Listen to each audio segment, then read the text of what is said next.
The following podcast is a W2M Network partnership production.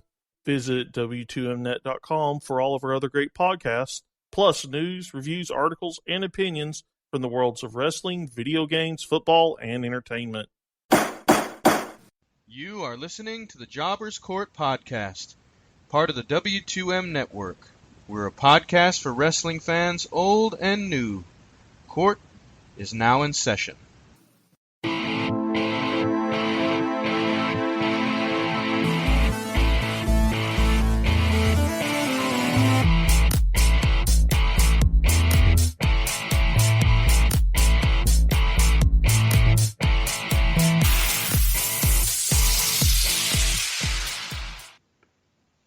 Hello, welcome to another episode of Jobbers Court, the podcast for wrestling fans old and new.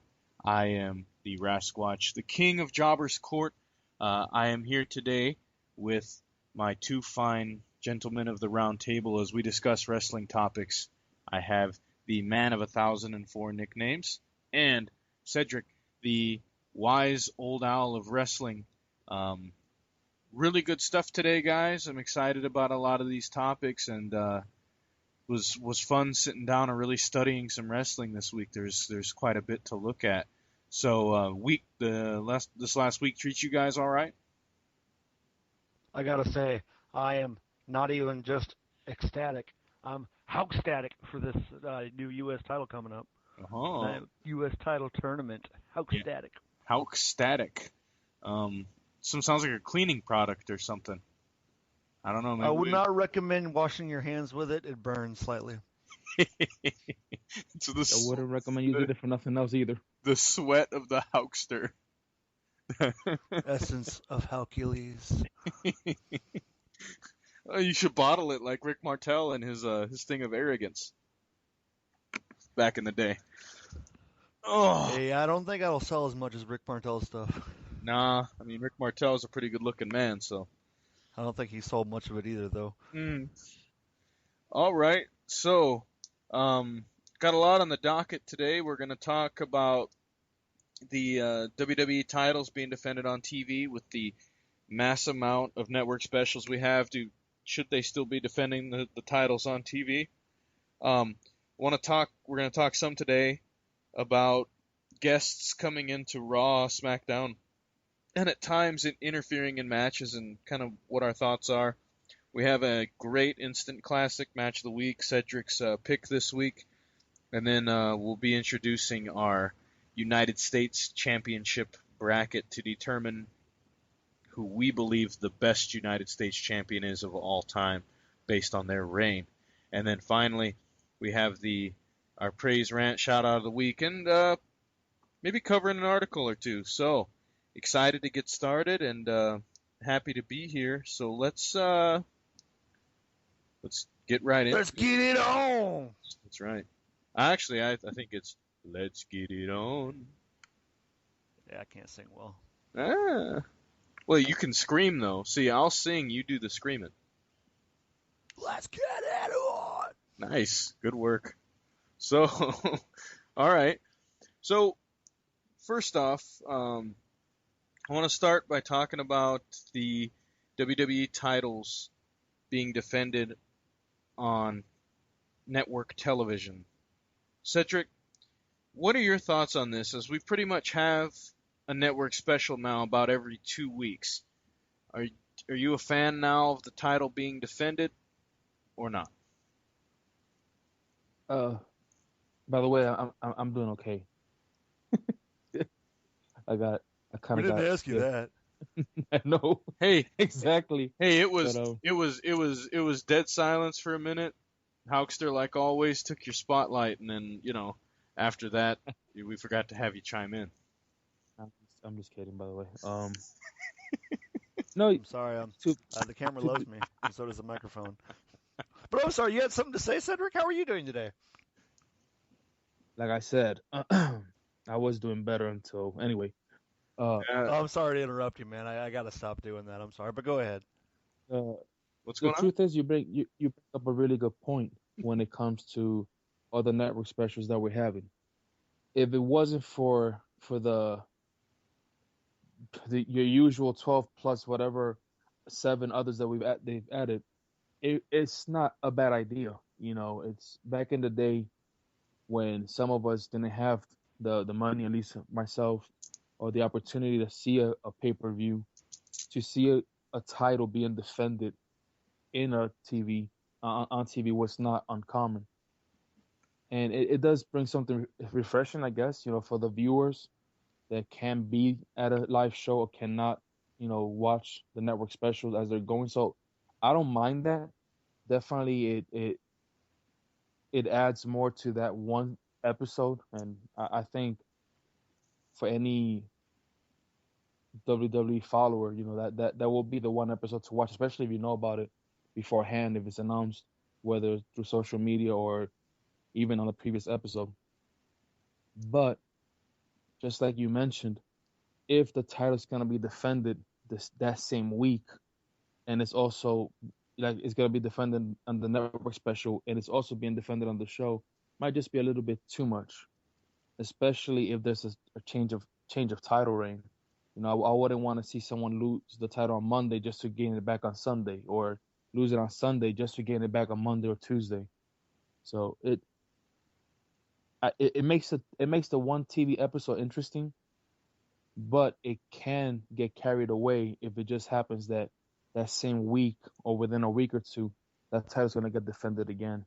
And it just makes for too much, in my opinion. But I won't complain if I see it on TV, but if it can get out of hand if it's something that starts happening more often than not, because truly these last title defenses that we've seen on TV is almost uncommon. It was, like I said, it was common back in the day, so to speak, but it's not so common. And yet these past 2 weeks, we've seen the Universal title and the World title being defended on TV versus opponents that already booked to fight for them anyway in the upcoming network special. Hulkster, what's your thoughts on this? I'm pretty easy when it comes to this topic. The more the title can be defended, the more I like it. It raises the prestige of the title because more people want it. That being said, quick caveat, as we've discussed many and many times before, if the title is just changing hands left and right all the time, then it's going to degrade the title, and no one is really going to care to watch a title defense if it's just going to switch hands all the time. But more defenses and successful defenses, sure, why not? We saw what it did with John Cena as the U.S. champion in his open challenges, so I'm a fan. See, I think I'm on the opposite end of that. When I see the title being defended on a network special every month, and then in addition potentially once on TV as well, I just get uninterested in the title for me, because it's the person has to win all these matches, like every single match, and then a lot of times the guy they defend the title against, like Cedric said, is the same guy they're getting ready to wrestle at the network special. So if you give me a title match on TV and then they're about to wrestle that following weekend, why would I tune in? Like, you haven't given me that hook, that really good reason to tune into the network special to really want to watch this title get defended. Well, if you're talking about just like a rematch or another defense against the same person, I'm right there with you. But if it's just, say, throw up this brand new challenger just for whatever, then it could be interesting. But I understand where you're coming from. And I will say this, I think there's certain titles that should be defended on a weekly basis. That's why I used to love the television title, because you were guaranteed a title match every week. Whoever held that TV title, they were going to defend that title every week, and it kept you interested and said, hey, I've got the television title, and you knew that no matter what happened on whatever show it was the one that was on Nitro, but you knew that whoever is defending that television title, you would have at least one title match guaranteed. So you could tune in at the very least to watch that. So to me, I think that, and the hardcore title was another one that I loved, and when the WWF was doing it, and they had the hardcore title being defended. Now some people weren't a fan of the 24/7 thing, but man, I don't know. I always loved it. The hilarity, the stuff that was happening behind us. It was just highly entertaining that was happening with the hardcore title. It reminds me a lot of what I see with Joey Ryan doing with the 24/7 title that he has to defend, where he's getting pinned at like a Comic-Con and stuff, by random people or just different things. To me, although I didn't take that title as seriously, I was still thoroughly entertained to watch it be defended week in and week out. Yeah, I got to chime in here real quick. How can anyone be upset with a 24/7 rule? It's some of the most exciting and entertaining stuff you're ever going to watch. Yeah, sure, it changes hands a lot, but that's like the one stipulation to a championship belt that is going to make it even more after. Like, oh, I'm a champion! Ooh, boom, I just got knocked out by the referee. The referee pins me. The referee's the champion! Like, that's good TV, man. Yeah. I think a lot of... I'm sorry. Oh, go ahead. No, go ahead, man. Oh, mine was just... I think we've interrupted you enough, Cedric. Go on. I was gonna say a lot of folks nowadays they have kind of lost that entertainment value. If it's way too funny, they don't like it. They don't like it as much. They don't find it. They don't give it as value, if that's a better way to say it.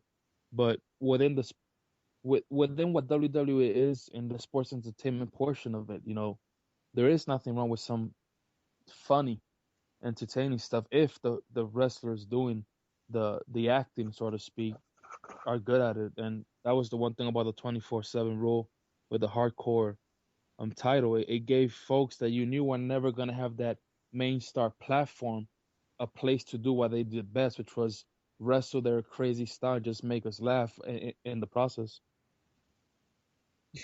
You had Gerald Briscoe sneaking up on Pat Patterson while he's sleeping to pin him to win the title because he brought the referee in. Like, there was a lot of clever ways. You had the fight within the ball pit at, like a Chuck E. Cheese to win the title. Crash Holly. Yeah, with Crash Holly. Hardcore Holly, all those guys. Just made it fun. But and the stuff that was happening with Joey Ryan, he had the one where he they did the thing with him and Candice what's her name? Anyway, Candice LeRae. Candice LeRae, yeah, thank you. She was in his dreams, and she beat him in his dreams for the title. That's awesome. There's a bunch of things that that I watch on the internet all the time with that 24/7 rule, the championship that he defends. Yeah, it's really good stuff. But back to the small topic at hand here. My question for you guys is this: the title's being defended. We talked about it. Anytime you can defend the title's good.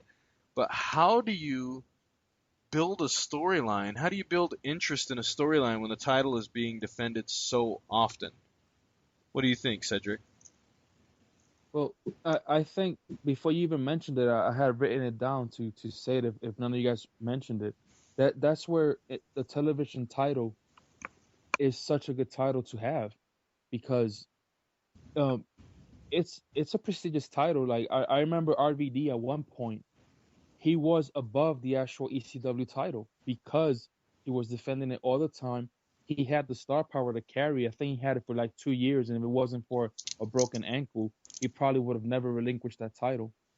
And it is a good title where you're not really looking at the build up of the storyline. Not saying that it cannot be built, but at the same time, you understand that whoever holds that title, especially if it's a long reign, that in itself is a storyline. And look at Jay Lethal. Jay Lethal did a great job bringing that TV title to a prestige that almost he made you believe this title is even greater than the actual World Championship at one point, the Ring of Honor World Title.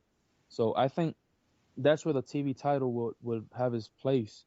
But when it comes to the actual world title, not so much even Intercontinental title, let's throw that in there. It's gonna be hard. You would have to accept that guys, almost like what Hulk Stanley said about the US title when John Cena had it.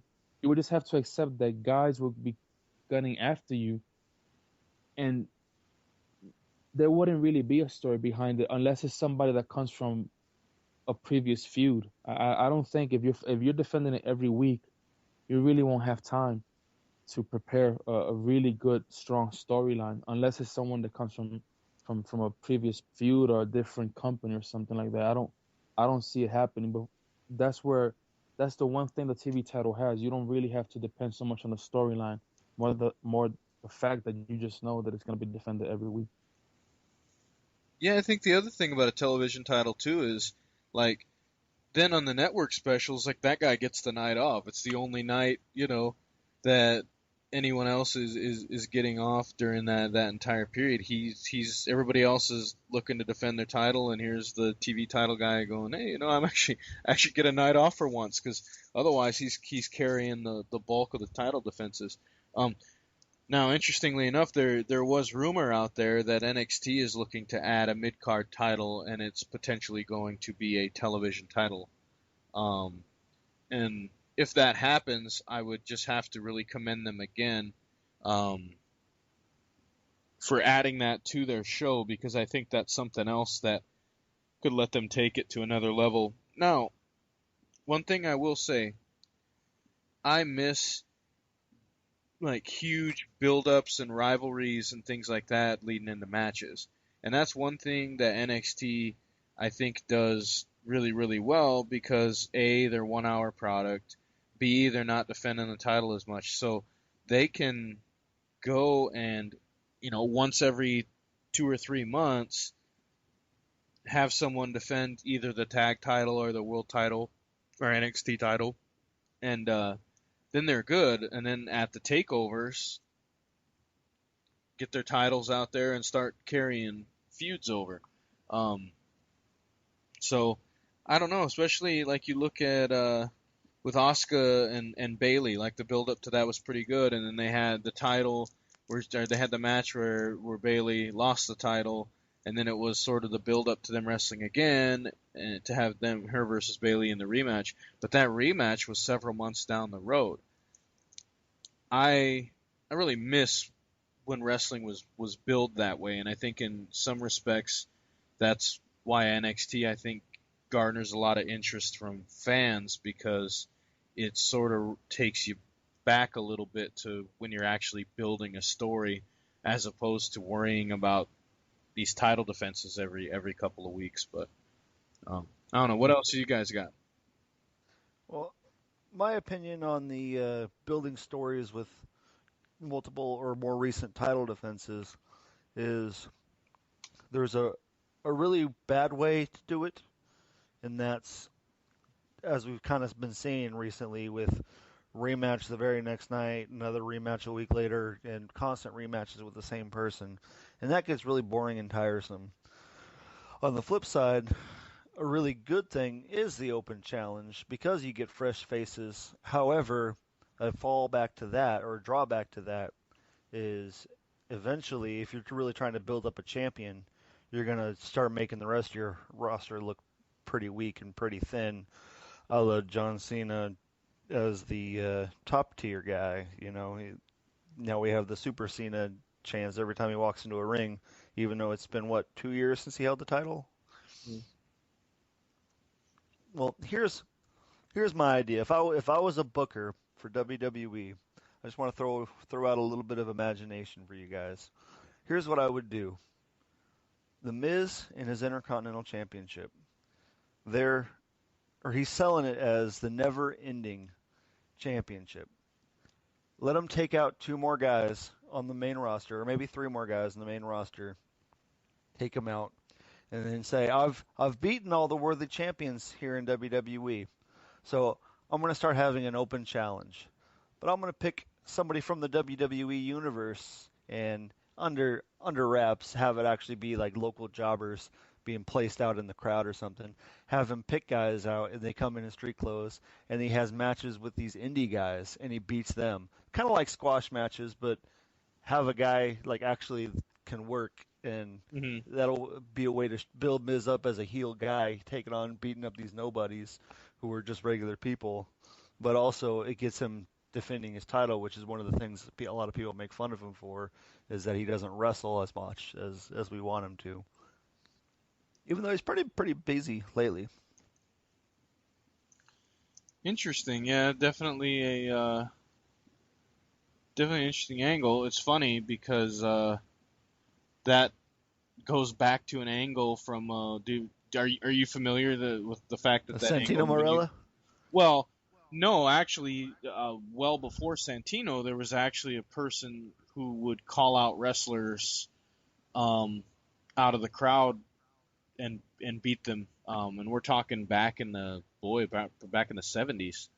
Well, hey, if it's good enough for the 70s, bring it back, man. They're doing that with movies. Why can't they do that with wrestling? Actually, no. Okay, so it was early 80s. I thought it was late 70s.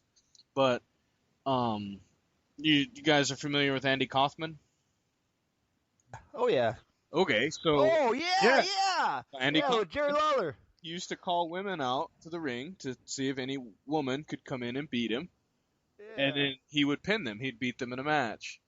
And he would call himself like what was it? He held like an intergender type championship where he was the champion, and he would find big women like that were Jerry Lawler's size, he would say, and beat them up just to prove that he could handle someone Jerry Lawler's size. But it's funny because that what you're bringing up will be precisely what Andy Kaufman did back in the early 80s. Which, of course, is one of the greatest and longest angles of all time in wrestling history. So, interesting. I mean, obviously, I would love to see something like that again. I don't know how well it would go over in this day and age, only because everybody's so smart now. But you know, but yeah, just let me be a fan, damn it. It's still real to me. I don't know. What would you do, Cedric, if you had to figure out how to work the storylines, or how to build legit heat, or how to build interest in a title or in a match when there's all these title defenses? I think the one thing that was mentioned in the past, and I think Outstanding was the one that brought it up, and it's been mentioned in different podcasts and even on different companies, is the standing. Just have not standing, excuse me, a ranking system. That would be the only true way where it's not so much heat, but to actually feel that whoever's gonna fight next is actually in line to fight for it.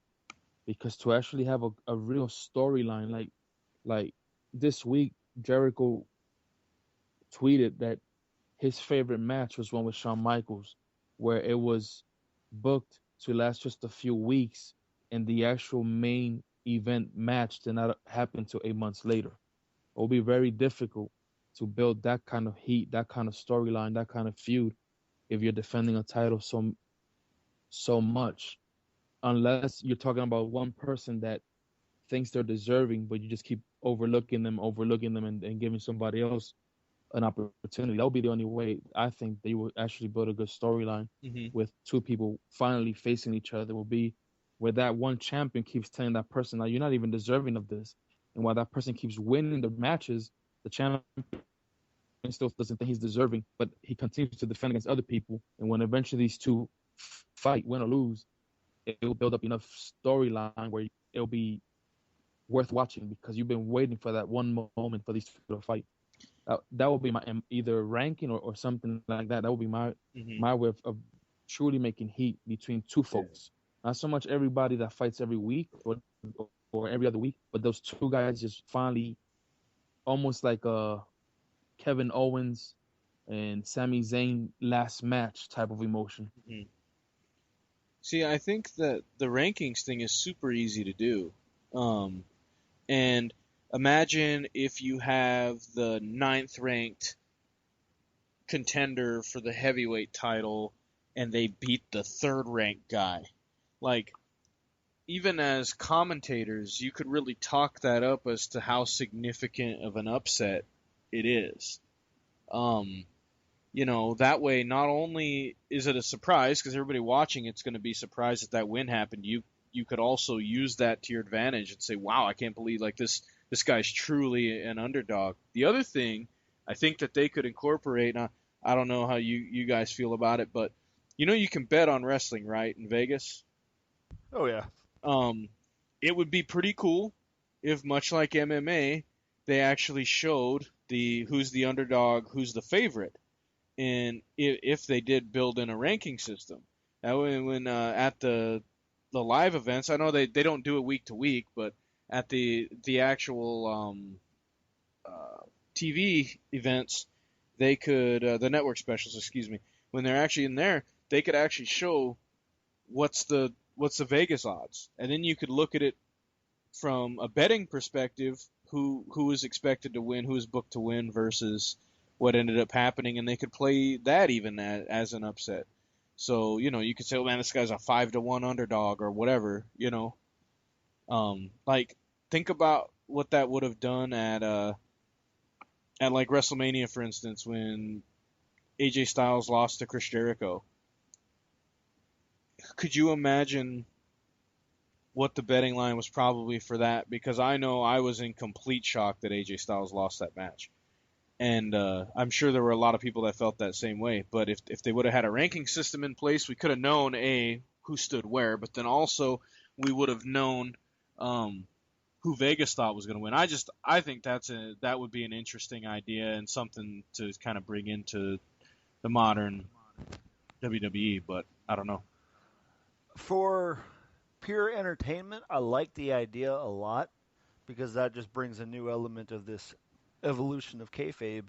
I'm coining that term right now, trademark. Sorry, you guys can't have it. But I like that because that would bring a very different new element into it. It would help kind of sort of legitimize, or at least give the facade of a legitimacy to it. On the flip side, you got a lot of insiders that be making a lot of money too, because they'd be really advertising it and be a star, not a bully. Yeah, but makes me wonder, like, how does the whole betting on wrestling work anyway? Because there's a lot of people who are inside the business, and it makes me wonder if the winners are booked. Like, it makes me wonder if they really wait to book the winner of those matches until like that day. And I know I hear a lot of stories about like Ric Flair showing up in '92 for the Royal Rumble, and he had no idea he was winning the title till he got to the building. And then, then they took him in the back and said, hey, man, you're going to win the title. Don't tell anybody. You hear a lot of stuff, in those instances where things like that have happened. And I think that's pretty cool. I just wonder now if, how many people that are doing the betting, if it's one of those DraftKings kind of things, Wow, what happened there? Interesting. I think Cedric fell asleep. Wakey, wakey, old owl. Wakey, wakey. Eggs and bakey. Oh, shoot. Eggs and bakey. Sorry about that. Are you seriously asleep, or? Nah, sorry about that. This migraine is still kicking my butt a little bit, but hanging in there. All right. Cool. Man, what kind of podcast are we having if even the hosts are falling asleep? I know. I'm not falling asleep. I'm just resting with this migraine, and it has me in the freaking figure eight. Oh, yeah. It's bridging. I'm not going to tap out. Yeah, don't tap out, dude. Reach for the ropes. By the way, Tapped Out Pod, thanks for following us on Twitter. Oh, okay, yeah. Hey, maybe quit putting that headache over, and you'll be just fine. So I say you got to take a stand eventually and tell them to book someone else to win every once in a while. Damn headaches. Trying to beat everybody. All right.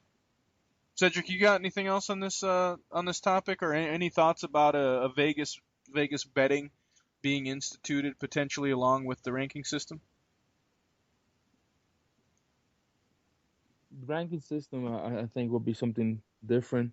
It's something. I know not everybody in the wrestling world likes different, but then some people can start complaining about the same old stuff, so can't have it both ways. The ranking, the whole Vegas betting, interesting, especially on betting on something that it's already being determined by folks in a closed room, not so much by skill or talent like other sports. But then again, even other sports have been tainted with the whole predetermined results. So it will be something interesting. Not really sure how it will play out, but definitely something interesting. Okay. I don't bet much, so I suck at betting. Yeah, me too. Usually end up losing. Yeah. So I would stay away from it. But Yeah. anything new is interesting.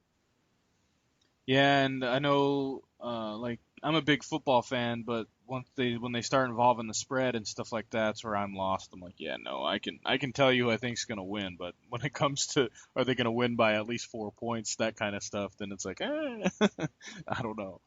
Um, all right, guys. So, the next thing is kind of staying on the themes of TV and those things. What I want to talk about is special guests on Raw. They been bringing on. They had Austin. Was Austin Kutcher? Is that how you pronounce his name? They had him on there on Monday night. Didn't interfere with the match in any way, but was doing commentary. And then, of course, you had Jon Stewart's my favorite, who needs to, quit interfering with the matches and stuff like that. What are your guys's thoughts on these special guest stars on Raw or SmackDown, and how big a role should they play on these shows? What do you guys think? Well, for me, it's a. I'm sorry, I interrupted you again. Go ahead. Man, you're the master. I was gonna say, when Raw at one point had the weekly special guest host, and there was a celebrity, and they really did not play any part in any angle, just came out for one small segment, Yep. introduced their match or said something, or just plugged in either a show, a movie, a book, a product, and just had no true value to the show, I think they overdid it, especially every single week. Now, every now and then, I don't mind, like Kevin Hart and The Rock when they were doing the movie, if they would have come together, something like that, and just a little bit comic value, I don't mind. I think, again, just almost like what we mentioned with the hardcore title, every now and then something funny breaks the ice, and there's nothing wrong with that. But when it's a constant nonstop, that to me was too much. Mm-hmm. Stephen Amell from Arrow, he has the body, he had the look, the whole Stardust thing that had potential, and I knew folks, even at work, that were not casual wrestling fans. They were not even casual. It was like every other year or something. Yeah. When they found out that he was gonna be on the show, they were interested. They were not missing it, and they were really disappointed that it never grew into anything else. Something like that to me makes sense. Now, the Ashton Kutcher this week, you have these guys who are, are actors trying to punk out The Miz and trying to punk out Corey Graves and stuff like that, talking like they could take on one of these wrestlers. That to me doesn't make any sense, especially if nothing's going to come out of it, because you don't want just your regular Joe Blow in any movie just punking out your wrestlers, because then really, now you're trying to make your wrestlers look big and tough, even if it is The Miz. I don't care. It just doesn't seem right, in my opinion. Now, if you're gonna build a storyline like what could have been with Stardust and Stephen Amell, I can see that. It will be something interesting, but don't make it a habit. Don't make it a weekly thing, because then it loses its freshness, so to speak. And if you're gonna have some wimp celebrity punking on your main stars, that doesn't make sense either. And even a main star beating on a punk celebrity, to me, doesn't make sense either. But it could have some comic value to it. Just know when something is being overdone and try to, go back a little bit on it. And that's just my opinion. Don't have anyone, even if it is a sports person. Like, a lot of folks were calling on Ronda fighting Charlotte and beating her. If you're gonna bring a legitimate fighter into the wrestling ring and have that person beat one of your stars, but then there's no other angle afterwards, that doesn't bring anything to the table either. Because then what happens the next week when you're trying to build your wrestler again into this, killing machine, so to speak, but then they just got whooped by a real fighter. So you gotta be really careful how you play, how you book stuff, and how you create the story angles to something like that. Just don't overdo it. Too much of something good just goes to waste. Yeah, you don't without the Raw special guest, you would have never had what's his name say Summerfest instead of SummerSlam. That one was a classic. You're now banned from Summerfest. Oh man. Okay. Did you ever see that? I don't recall it, but just hearing you say it, whoever it was. Jeremy Piven, I think is his name. He was on the Entourage, and anyway, yeah, it was him and the one of the other guys was on there as a special guest, and they were supposed to say if he interfered in any way in the match, then he would be banned from SummerSlam, and instead he said Summerfest. Oh, it was great. It was right up there with Hulk Hogan calling wherever they were at the Silverdome instead of the right name. Superdome and Silverdome. Yeah, there it was. Oh goodness, it was right up there. It was that good. But all right, Hunkster, what are your thoughts on celebrities? Either being involved in the show, how far should they be involved, those types of things. Well, maybe it's just the bottle I've been drinking on today, but I feel like I'm in a pretty consenting mood. Not like that. Good Lord. But I honestly agree wholeheartedly with what Cedric said. Like, I really do. Short bursts of entertainment in a quick segment, cool. Don't put them on commentary unless they're like truly in it to win it. Mm-hmm. It's so rare that we have a really good segment with a celebrity. Stephen Amell, I think, is probably one of the best. Andy Kaufman and the Tonight Show with Jerry Lawler, and what was the other one? Hugh Jackman, when he came in and sucker punched somebody off the ring. I forgot who it was he sucker punched, but that was pretty awesome. Aside from that, keep it to a little comedy relief backstage, because it gets distracting, especially this week. If they would have kept it to the backstage back and forth with those two and Kevin Owens and Jericho, that was great. That was hilarious. But it went way too far when they had him on commentary, and it lost my attention. However, I will say that when Corey Graves said, "Shut up, Ashton," that was great. That was quote of the night for me. See, Ashton, I didn't actually think was that bad on commentary.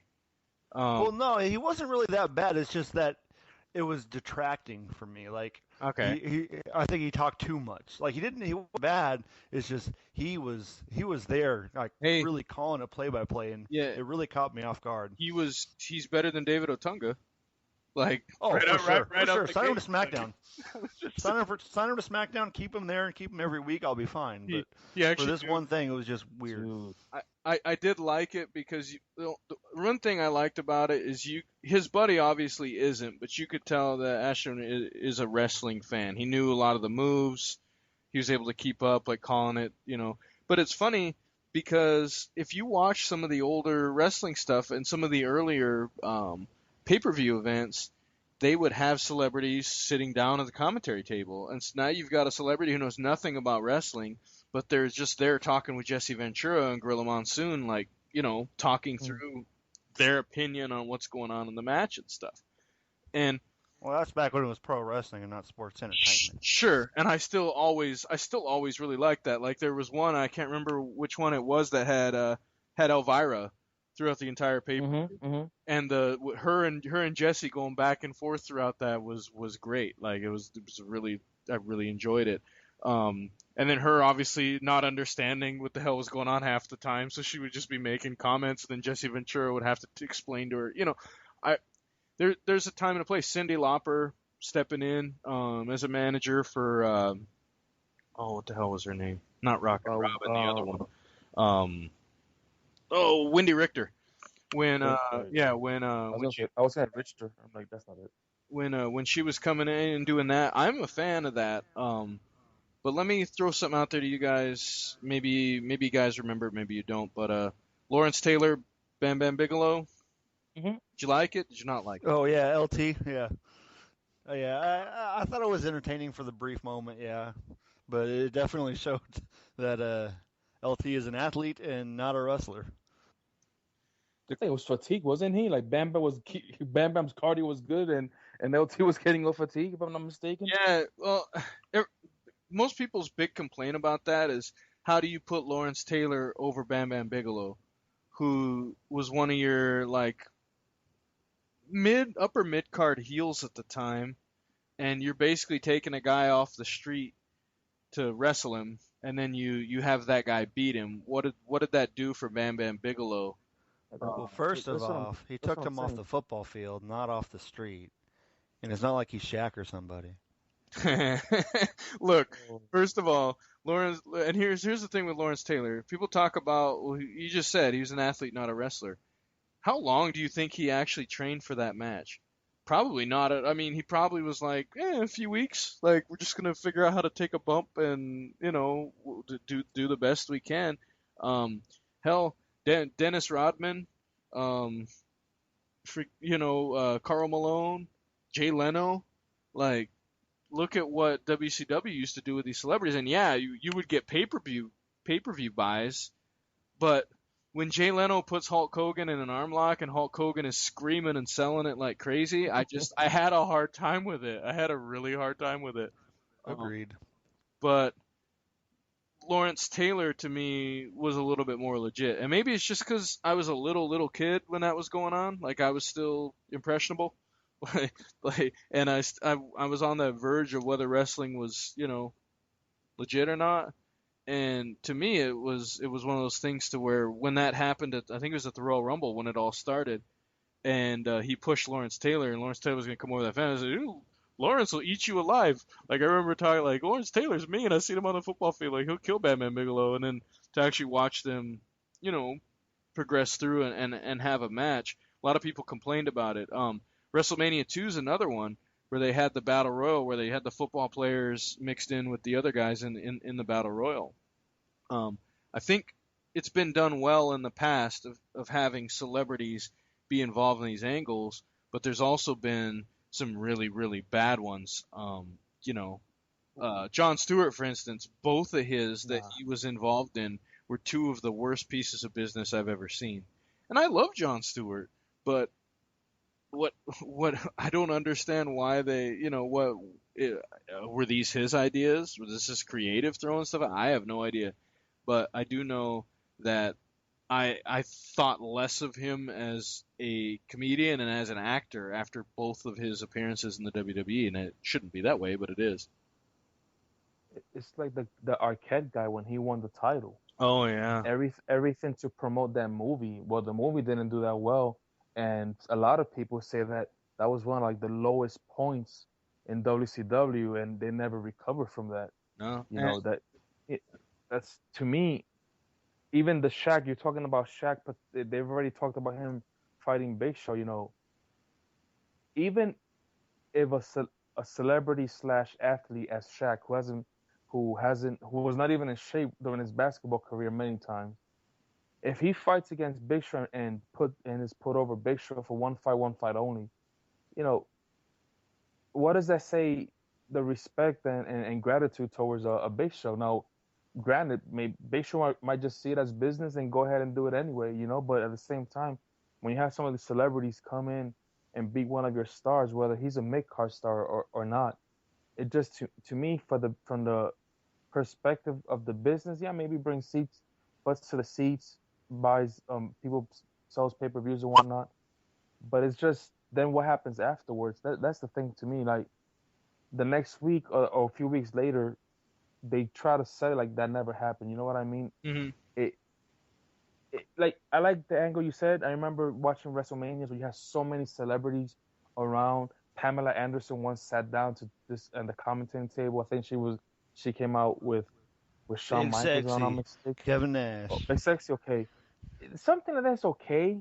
And my son has become a huge fan of Corey Graves, and he was just laughing it up with Corey Graves going after Ashton, backing up Jericho, and attacking Byron. Just amazing commentator. And it made for entertainment.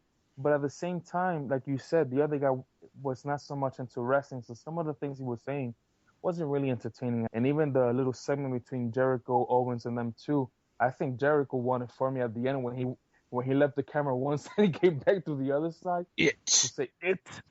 and then give you that crazy look as he's walking away. That was the thing that saved that segment, because, like I said, you having Ashton and the other guy kind of, sort of, challenging Kevin Owens and Jericho almost to a match or a fight. I was like, really? This doesn't sell anything. And the Jon Stewart, there's nothing more to add. You said it all with what you said. All right. Yeah, I do miss, like I said, I do miss celebrities to a degree. It was always nice to see Euchre out there when he would help out at some of the pay-per-view events, Bob Euchre. And Bob Euchre. Yeah, I mean when Andre the Giant put his hands around him, and you could tell he didn't know that was gonna happen, and Andre just grabbed him, and like just the absolute look of complete horror on his face when it happened. There's good stuff, and I think that with your reintegration of kayfabe, which is a different word than you use, so that's what we'll go with for me. I'll just go ahead and I'll TM that also. So with this reintegration of kayfabe that they're using, I would love to see small things like that coming back too. Obviously the whole secret and the magic of wrestling in some ways is gone, and so you couldn't bring celebrities in who aren't gonna know that it's a work now. But man, yeah, I do miss that back in the day, having people here and there, and like I said, I always think it's good for your exposure to have celebrities. Just do not have them interfere in the matches. Mike Tyson did a great job when he did business with them. I love the turn that he had at the end, and then obviously Shawn Michaels taking a right hook from Tyson, and he sold it like he absolutely died. That was great. The other one, what was I thinking about? Oh, you were talking about Big Show earlier. I mean, the guy already had to put over Floyd Mayweather. So how are you? I don't think he had to put over. I think Floyd Mayweather put Big Show under. Ah, shit. You look. No offense, but what's Floyd? 125 pounds? I mean, shoot. Paul White, the Big Show, could literally just pick him up like by his neck, hold him out. He couldn't even reach him, and then he could just squeeze until he passes away. There would be no fight even involved. Big Show basically he actually let him break his nose like in the ring during a lead up to that angle. And Big Show is a guy to me that sometimes doesn't get the amount of respect he deserves for the people he's been willing to put over in his career. True story. I say that's a topic for another time. All right, you guys got anything else about celebrities, special guests that you guys want to cover? Well, I just want to say one last thing on somewhat related, but not really. You are allowed to say the evolution of kayfabe, trademark. You just got to pay it to me out of my salary for the show. Oh yeah, that 19 cents we made on YouTube. You gotta pay you a portion of it. Yeah, something like that. All right, sounds good. I could do that. I'll pay you with like a hot dog next time I see you or something. Hey, that sounds great. I will definitely take a bite out of a hot dog. Slice of pizza. He's in a consenting mood, so. Well, yeah, there you go. Sounds perfect. As long as it's got ketchup on it. Piping hot. All right, Cedric, you got anything else? I'm good. All right, so before we get into the breaking down of our Instant Classic and our fantasy bracket, I want to take a minute and I want to talk about an article. Cedric, tell us about the article you posted in the chat for us so we can discuss this.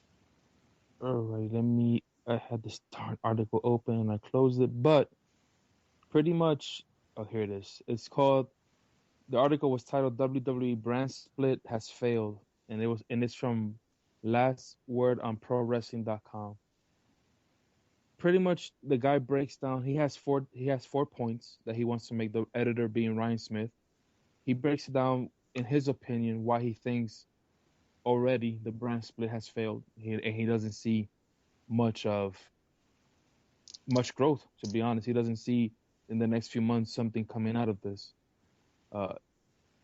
When you read it, it sounds very negative, but at the same time, he does make a few good points. It's just, I think how Stanley mentioned offline, how he feels that when he read this article, the person, had already a certain mindset, and I'll let him discuss it when he mentions and talks about it. But I'm just gonna quickly mention I think it's 4 points that he makes. Yeah, perfect. Puzzle piece. He calls, first of all, he starts by saying that as much as the WWE universe wanted this to happen, that in his opinion, it's been a total failure. Which, again, he doesn't give it too much opportunities. He said in less than 3 months. First, he mentions the puzzle pieces. He thinks that each show doesn't have enough wrestlers or pieces to actually put over that brand. I believe that they can do. They need a little bit more star power. Specifically, the one point that he makes is the breaking of the women's division. He believes that one show should have had the women's, and I think I actually said that months before the brand split even occurred, and that one show should have had the tag teams. Now, I think that's a little bit too much, but he feels that just having the same women running circles around each other when it comes to storylines and feuds might not be a good thing. But he does make a comment that I think it kind of is the yin to his yang, which is that some of the ladies that would have probably never had an opportunity are not getting opportunities. So take it or leave it however you want. He also mentions the same thing with the tag teams. He thinks that there's not enough tag teams in Raw, but the tag teams quantity are in SmackDown, but the quality is on Raw. Again, it's all perspective. I do agree with maybe the women should have been one brand, but in his case, he thinks that they need more talent. Each brand needs more talent if they want to put over the tag team division or the women's. Too much wrestling was another point he made. He thinks there's too much wrestling between NXT, SmackDown, and Raw and the specials. And he even mentioned that doesn't even include indie shows or other companies. So I think it does make a good point. It is kind of hard at times if you have a busy schedule during the week to keep up and current with what's going on with wrestling, especially within the WWE. But again, that's why they have DVRs. And he feels that because of the lack of folks, you're going to have a lot of folks fighting each other a lot. That's another pointer that I kind of agree with him. But then again, that's why you keep bringing more people in and you give opportunities to other wrestlers like an Apollo Crews, Baron Corbin, and others. And the last point that he talks about is the value of gold. He feels that you have way too many titles. I've heard this before. I know we've discussed this here in the past, but I also think that by having the titles that you have now, you give an opportunity to someone to hold a title that maybe would have never held it. But you got to make sure the person holding it deserves it. You don't just put a title on someone that doesn't deserve it, because it doesn't help the title, doesn't help the brand. So, again, the gentleman that wrote this kind of, I don't think he really was too happy with the brand split from day one. But he does make a good point. It's just for everything he says, there's a different point of view that you can have on it. Yeah, I guess, first of all, I want to say the title was a lot more trolling, a lot more clickbait than the actual article. The article itself was actually pretty well written. And he did have some positive points and some negative points throughout the article. A few things, some food for thought, and then we'll move on to Hulkster, and we'll kind of bring all of our thoughts together. Too many titles. Okay. Who is, in your guys' opinion, the WWE's competition? WWE, right? So if Raw and SmackDown are each other's competition now, How many titles did WCW have? They had the world title, tag team title, television title, United States title. They had a women's title which got thrown in the trash, so they didn't really have a women's division. So Cruiserweight. they did have the cruiserweight title. So that's we'll call it 5 titles, right? So their competition at the time carried 5 titles. Now, if you're gonna say that you want SmackDown to legitimately compete with Raw, because that's the only way they're gonna get better is by having competition, you need these extra titles. If talent is a problem, you can get more talent. But personally, they have enough talent. The question is can these guys step up their own game and continue to get better? I look at it as the future's pretty bright. Baron Corbin's been looking pretty good, except for his chest and belly look like an emoji. You can look that up later. But he's been doing very well. I think some of the mid card guys on both Raw and SmackDown are doing rather well. And when it comes to the tag team division, I'm the complete opposite. I think your talent right now is on SmackDown. Your best tag teams are on SmackDown right now, not necessarily on Raw. But when I look at it as with the brand split. If this is what they want to do, then they need to be completely different, need to have completely different titles, need to have all that needs to be separated out. And I think that's the only way for both for both brands to really grow. NXT is, I hate to say it, I mean, it's still a developmental place. So saturation of wrestling, I can completely agree. I will say this. Watching Raw on Mondays, SmackDown on Tuesdays, then I have to pick, I can watch NXT, I can watch Lucha Underground, there's so many other things out there, but by the time I watch 5 hours of wrestling on Monday and Tuesday, I love wrestling, but I'm really not that interested in watching anything else the rest of the week because I still studying for the podcast and doing all these other things that we're doing. I don't have the time for it. So I dedicate the 5 hours a week that I have to watching WWE's product. And I've got Lucha Underground DVR'd. I've got the New Japan on Access TV. I've got NXT on the network that I can sit down and watch, day in, day out. And if I'm bored or if I don't got anything else going on, I can pop those things in. But for now, if your focus is on the brand split and it being successful, I don't know, man. The last 2 network specials that were brand specific were pretty darn good, in my opinion. Hulkster, where are you at on all this and as far as everything goes with the article? Well, I think the key thing here is, and you already picked on it, is that WWE is competing with itself. Sure, there are a lot of other wrestling companies out there, and I mean a lot for you to choose from. But Vince McMahon thinks in terms of what's best for Vince McMahon, what's best for his business. I mean, breaking news, not sure if it's still rumor or if it's actually factual, but breaking news is that he bought TNA's video library, not TNA itself. Yeah. So TNA potentially sinking ship unless Billy Corgan can turn something around there.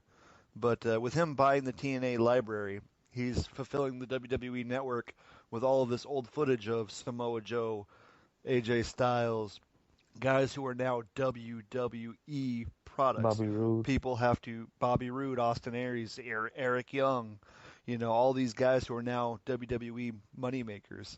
And by splitting up the brands and having 2 separate shows with equal title structure, what you're doing is that you're making fans watch more of WWE products rather than searching out for other products from other wrestling companies to watch. And just like you said, by the time I get done watching SmackDown, by the time I get done watching NXT, by the time I get done with watching SmackDown, it's rough to watch more wrestling. And I'm not saying that's a downgrade or a knock on Lucha Underground or NJPW or ROH or Evolve or any of these other wrestling companies, PWG, CMLL. It's just he's trying to monopolize the business, just like he did, back during the territory days when he went up and bought all these wrestlers and bought up all the territories. When you saturate the market, you're making more money for your company, and it makes sense. Now, me as a fan, I like it because they're two completely different shows. Yep, absolutely. I mean, sure, if I wanted to watch something that wasn't WWE, I'd watch something that wasn't WWE. But now watching Raw and watching SmackDown, I have two completely different products to watch that are both including my favorite superstars that I really have grown to love over these years, Now, you could kind of say it's like a spinoff of a hit TV show where a member of the cast gets his own TV show. You can kind of spin it that way, but SmackDown's excellent right now. Yep. And to me, I like watching SmackDown more than I like watching Raw, albeit the Seth Rollins KO feud. Like that and Charlotte are the only reasons I'm watching Raw right now. But I'm loving everything that SmackDown is doing. Yeah, I'm with you there on the stuff with SmackDown, and it's funny because my wife is not a wrestling fan, never has been. She used to, when we first started dating when I was in high school, right in the middle of the Attitude Era, I used to tell her, look, babe, we can't go out on Mondays. We just can't. I'm watching wrestling. So what she used to do is I used to cook dinner for her and my grandma, and she used to come over and she would sit and she would watch wrestling with me. She never really cared for it, but she liked The Rock. So she would sit through it, and the stuff with Rock and Steve Austin, she used to kind of like that. Now we can turn the TV on Tuesday nights, and she will sit and watch it because she loves Becky Lynch. And she likes what AJ Styles has been doing. And it's funny, even she goes, man, he's getting a lot better on the microphone. She was telling me that the other day.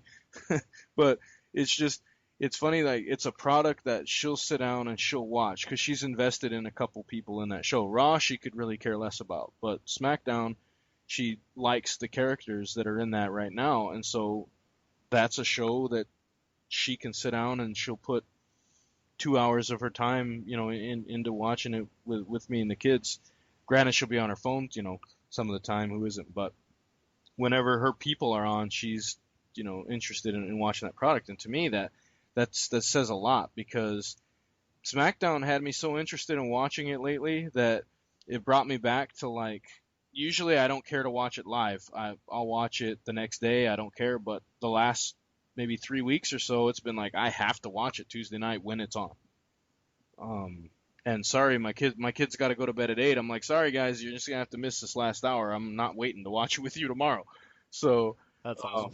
So yeah, I make them go to bed, and then I'll watch it again with them the next day. But no, that I think that what it comes down to is I don't think the brand split was unsuccessful. People will say that the last one was unsuccessful. Initially, no, I don't think that's the case. But I honestly feel like if they're legitimately building this to be a brand split to last forever, then I think they're going about it the right way. Make it literally a separate show, separate feel, separate wrestling style. You even have between SmackDown and Raw, booked completely differently. It's completely different. And then NXT gives you that indie feel if you want to watch some of that. The only thing that WWE's, between the three brands that they have, the only thing they don't give you is if you're into like hardcore or deathmatch styles of wrestling. Other than that, they give you everything you're looking for. So it's hard to sit down and watch another brand, because if you want to watch something like Ring of Honor, just watch NXT. If you want to watch something that's like, an indie show, watch NXT. But then if you want to watch something that takes you back to the days of WCW, well, you got that on the WWE network. I would say you do. You got that on the network to watch. But also, it's like I tell you, like my head for angles, things just pop into my head, and little things I'll see on certain show. Like I was telling you about about Backlash taking me back in time. It felt like a 90s pay-per-view. And when something like that happens to you, you're just really interested in it. And I thought that things is really cool. I definitely disagree with the article and the fact that the brand split's not a success, but I do feel like the article was pretty well written and made some pretty good points. Cedric, you got anything else? Nah, I'm just gonna just summarize everything you guys said in a few in what I said in a few quick points.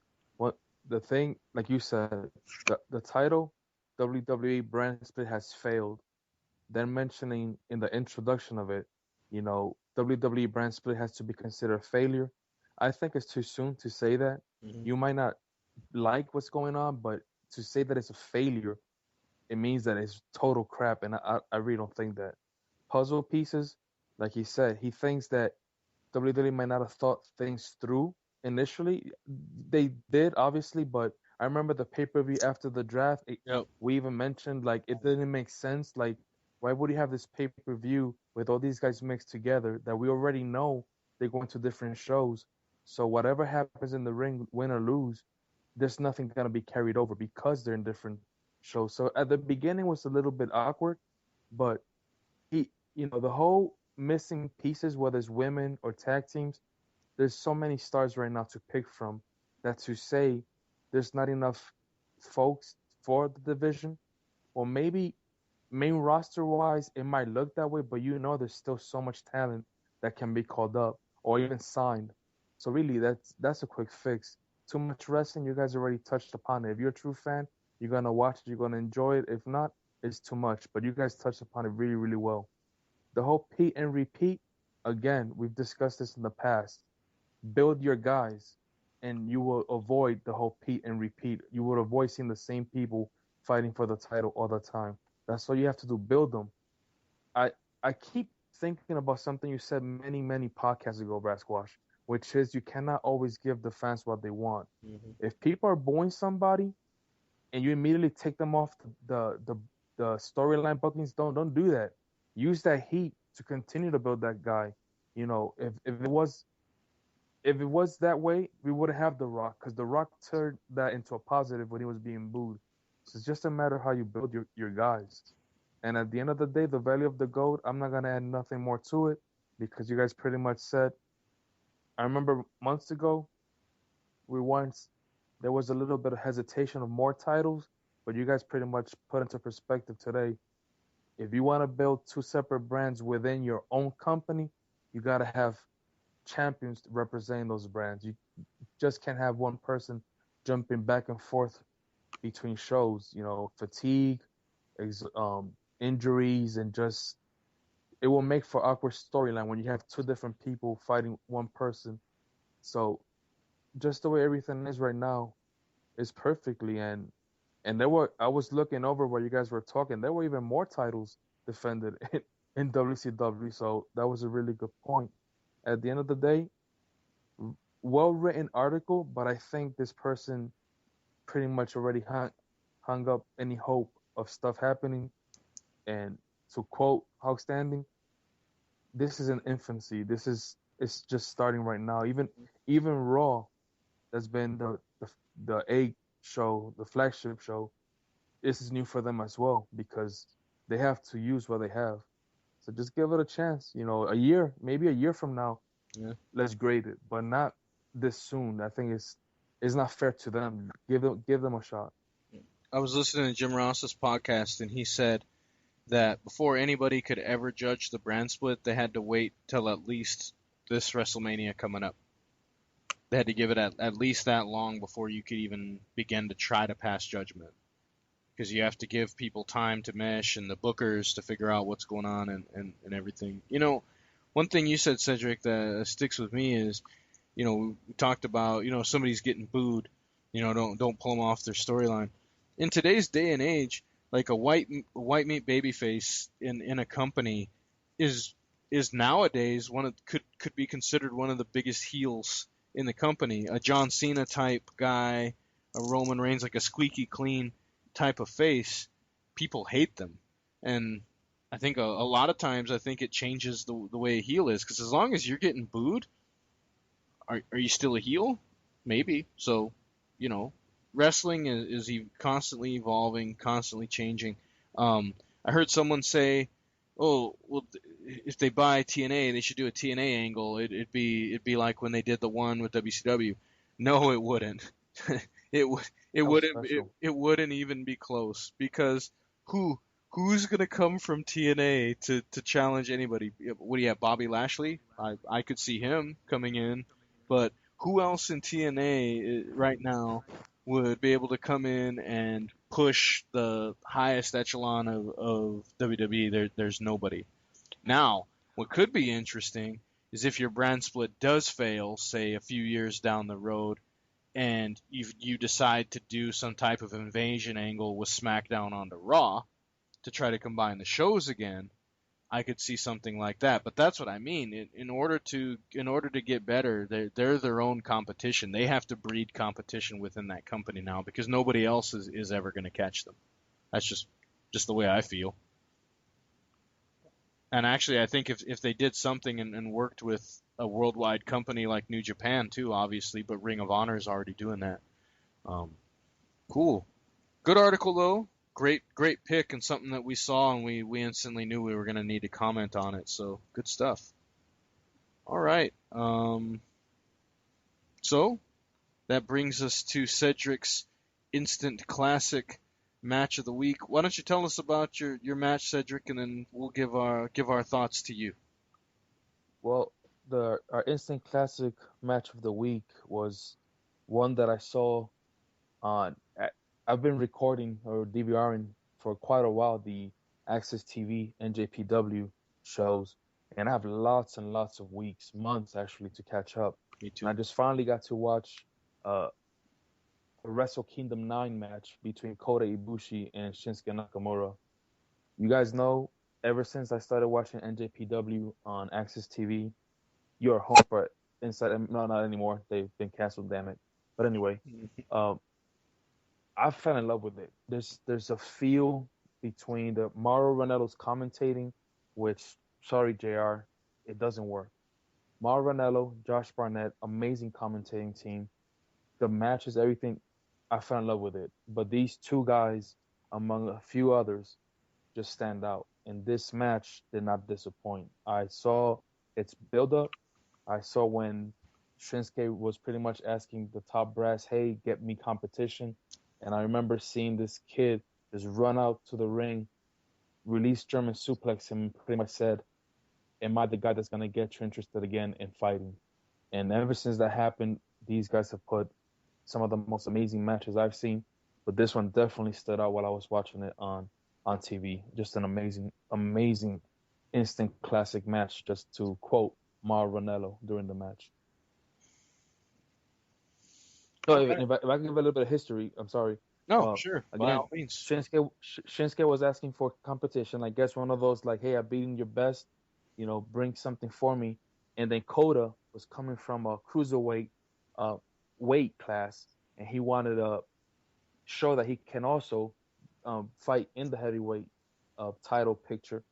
And him being one of the guys that was also from another promotion coming into New Japan, while still being part of another promotion, it made for an interesting angle. He's trying to prove himself.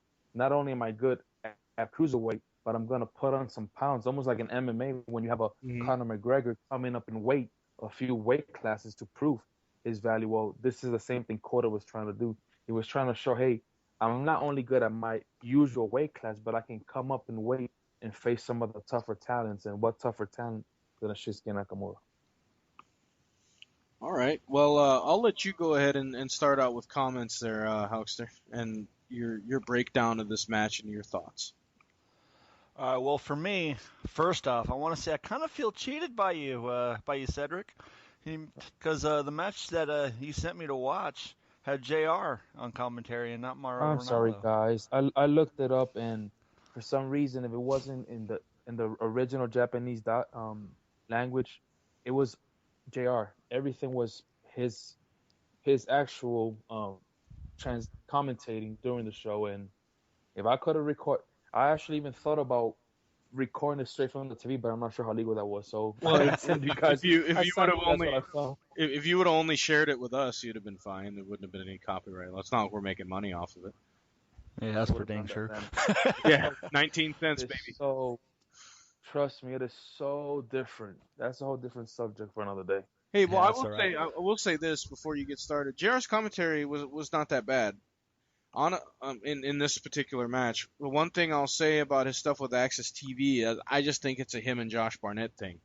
They're uh, they don't have they don't have that person with energy that's in there to carry that team. That's why JR and the King were so good, because you had the King was a high energy guy, JR wasn't, and now you have two low energy guys trying to do commentary. That's why I think it doesn't work. But anyway, go ahead, Hawkster. Yeah, I will say this about JR as well. I'm not knocking the King, and not JR, or not Jerry Lawler, but actual good old JR himself, Jim Ross. The guy is one of the kings of commentary. However, Yeah. it's so hard to listen to him talking with NJPW, because he has so many throwbacks to WWE products and even WCW products that sometimes he's constantly comparing to what I feel like is in his mind better wrestlers, and I feel like that kind of knocks the product while he's talking about it, and that's one of the drawbacks I have of listening to JR. But we're not talking about commentary, we're talking about the match here. So getting right to it, Nakamura, Ibushi, Wrestle Kingdom 9. First off, I love the entrances. I mean, I know that Wrestle Kingdom is basically Japan's WrestleMania, but the long, drawn-out run rate they have in the Tokyo Dome and all the lights, and it's just a true spectacle. Like, just watching the entrances alone, like, this is one of the reasons I love wrestling, is watching this grandiose, special, just event, just watching them walk into the ring. Like, you know it's truly special, and this match means something by the way they walk to the ring. And Kota Ibushi, they're talking about him jumping up weight classes, as you mentioned. And then when Nakamura walks in, dressed up as the king of Wrestle Kingdom, no less, the king of strong style, it's just really neat. Once the match starts, like, this is almost like a straight fight, not necessarily a wrestling match, because there's so many knees and kicks and fists being thrown. It's really neat to watch that strong style in its truest form. I know we kind of compare some matches of strong style to the Sami Zayn Nakamura fight, but after watching this, I feel like that Sami Zayn fight was so watered down. Like, this fight was truly something different compared to where I'm coming from, where I don't watch a lot of New Japan wrestling. I'm getting more and more into it, but I haven't nearly watched the amount as you have, Cedric, and probably even you, Wrath. But this match was pretty cool. And I will say this about Ibushi. Dude can throw a German suplex better than almost anyone I've ever seen. I forgot what the other guy's name was that was in the Cruiserweight Classic, but those two have probably the coolest German suplexes I've ever seen. It's just so fast, just pow. But yeah, this match was cool. This match was really cool. I like the false finishes as well, especially after just watching the Cruiserweight Challenge, Cruiserweight Classic. Mm-hmm. Wow, I'm dyslexic right now. But in seeing more of Kota Ibushi, because he's a relatively new guy to me, and seeing Nakamura kick out of the Golden Star Powerbomb, as WWE has coined it, or the Last Ride Powerbomb, as they called it during this match, like, that's such a devastating move, and to see him kick out of it was truly breathtaking. Like, I was on my feet watching it on my phone. It was cool. It was really cool, and it took two. I forgot what they call it now, but the Kinshasa, as it's known in NXT, it took two of those knees Bombaye. put down. Bombaye, yeah, there you go, Bombaye Nakamura. But yeah, it took two of them to finally put him away, and it was cool. I like it a lot. One time during the match, it's like towards the end, before Nakamura make his comeback, Kota is just pounding on him, straight fist right to the side of the face. And there was no pull, there was no jest, there was no fake. I hate using that word, but that's the best word to use in this. There was nothing fake about those punches. He was clobbering him when he was down on his knees, just straight right hook after right hook, and it was crazy. I thought I was watching an MMA fight for a few minutes there. I thought I was watching like an old Japanese Strike Force or a Japanese kickboxing match. That's all I have for you. Okay. I got scared. I thought the call had dropped. Yeah, me too. I was like, damn, that ended quick. You can't do that to me. Make my heart skip a beat. But I'm sorry. I gotta a chaw in my mouth, and I spit it out as soon as I finished talking. But yeah, that's all I got for you, man. Like it was cool. I definitely appreciated watching it, especially with a lot of talks about the TNA bringing the MMA style match. Like that is strong style. Just bring in the strong style matches. Essentially, yeah. And I actually had that exact same thought. You did. So one thing that I enjoy about this right out the gate is both of these guys are MMA guys. Both guys have MMA backgrounds. So you knew kind of going into this that these two guys could work a style that was going to be very realistic and very believable. And that's pretty much what we got throughout this match. You didn't see a lot of you saw some mind games and you saw a little bit of fun going on when Kota does the good vibrations on Shinsuke. A few things here and there, but for the most part, this is just straightforward, good paced wrestling type of thing. I could watch all day. I think. Obviously, clean finishes. Didn't have to have a heel face thing, although I think Shinsuke worked a little bit more heel, but I think just he had some tricks that he would run throughout the match, but that's pretty par of the course for matches I've seen with him, where he'll try to get a couple things in there to throw his opponent off. But overall, what I really appreciated was the beginning where they just sort of square off and they're checking each other's kicks and they're throwing kicks here and there, and yeah, just the MMA feel in the beginning of it, and then the fact that these guys could go at a crazy pace, and that they could go at a crazy pace for a long period of time, but they had enough self-control to keep the pace slow initially and really build up in this match. False finishes, those were also very good. I'm still getting used to a lot of false finishes because growing up in wrestling, for me, the false finishes were so rare. Like if a guy ever kicked out a one finisher, you were just absolutely shocked. So even to this day, it's hard for me to work through false finishes. But great match, great selection. Cedric had a blast watching it, and it's that. New Japan's product in general, you look at everything that they have, and when you see these types of matches that are just hard hitting, realistic, it really brings to me the pro wrestling side as opposed to sports entertainment side of what these guys do. What made you select this match? I mean, you already talked about the background of it, but the match itself, what was it about this match that to you makes it worthy of coming to your mind and wanting to share it with us? I think this is who I am when it comes to wrestling. I enjoy wrestling from top to bottom. I think I keep telling my wife that if we don't get paid to do this podcast, I don't even know how many people listen to this, but I enjoy doing this, and it gives me goosebumps when just seeing our names on the W2M network. So that same emotion is just me in the living room watching this match, and I have that same kind of emotion when I'm watching it.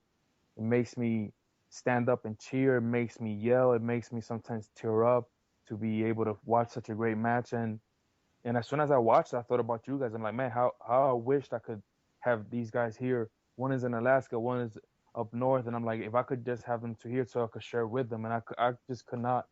I know I'm not even sure if it was my turn or not, but as soon as I watched this, I was like, I'm going to look up a link somewhere, whatever site I want to share with these guys so they can also see it, so they can see why, in my opinion, New Japan Pro Wrestling puts out some of the best matches out there, but not just the company, these two guys, because these two guys are just amazing. And I chose this match because I was just on the edge of my seat, literally, from the whole time I was watching this match. And from the entrance, again, the commentating between Josh Barnett and Mauro was really good, really, really good.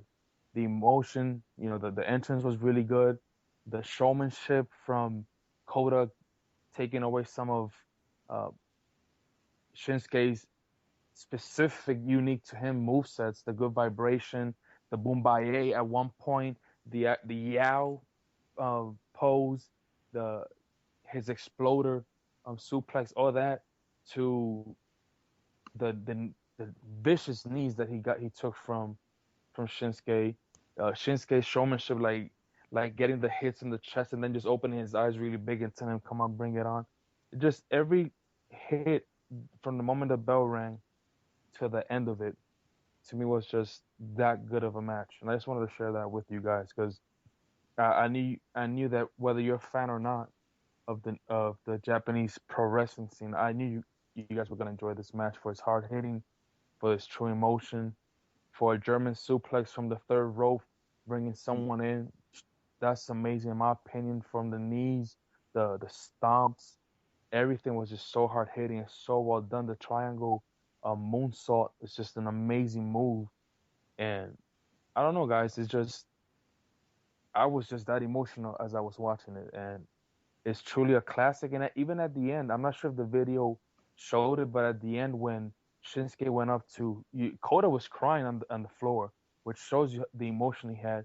Shinsuke goes up, and even though they're really big rivals, even he said in the post interview, he was like, "Look, we're not friends, but for one moment, I felt connected to this guy." When he sees him in the floor crying, so he just picks him up, gives him a little fist pump, and they, once they touch fist, he kind of pushes his head away, like, "Hey, don't think we're friends, but I'm just giving you your props and your respect." And and the post-match interviews are so amazing. And when you watch on Access TV, it's them, in this case Shinsuke, looking back at this match and telling you his feelings towards it. There's so much feelings towards wrestling for these guys, and I think that's what Talking Smack also brings now.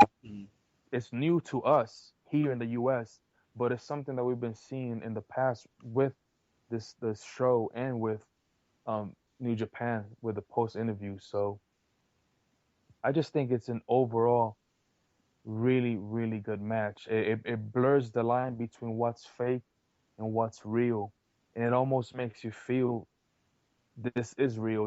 The better guy is gonna win, and the false finishes are amazing. Like you said, my first time seeing somebody kick out of the Hogan leg drop when I saw Warrior do it, or somebody kick out of the Tombstone.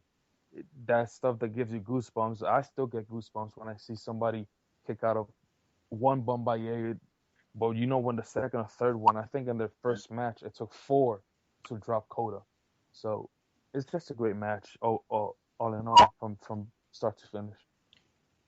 Yeah, speaking of kicking out of finishers, I remember when I was a kid and my mom thought it was the funniest thing because I freaked out when Bret Hart kicked out of the Perfect Plex.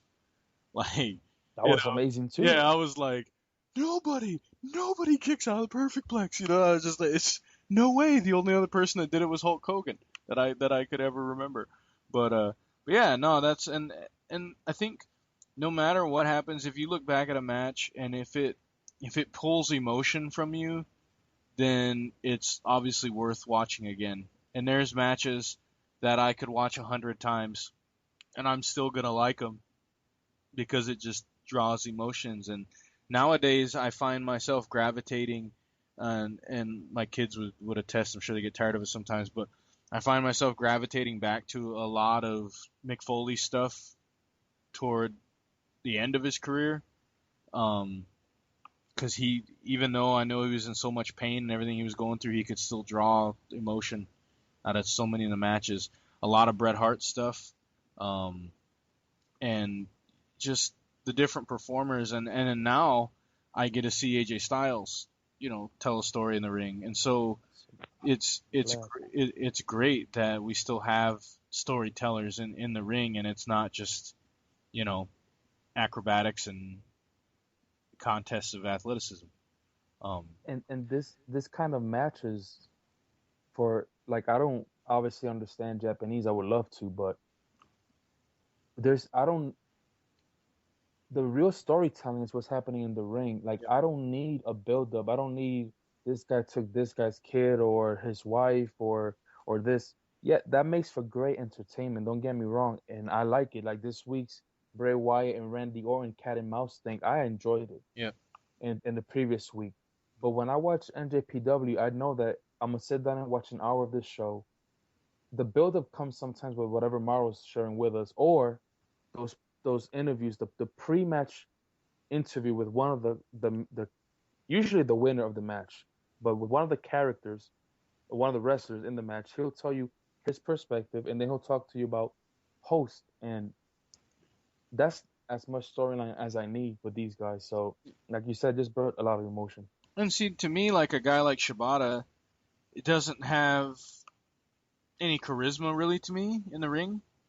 And I watch a guy like Shibata, and you go, okay, yeah, I mean, dude's an athlete, he's tough, he'll beat you up, but if you have to listen to him talk, he'll bore you to death if you're trying to listen to him just tell you about something. But when you watch him in the ring, you just respect his in-ring work so much that he kind of, regardless of the amount of like entertainment as far as the charisma that he has, he's so entertaining from a wrestling perspective. So I think there's, one thing that the Japanese style does is it overcomes people's abilities that maybe they're not the most talkative people or not the greatest on microphone, but if they can perform in the ring and tell a story in the ring, then it doesn't really matter what they say.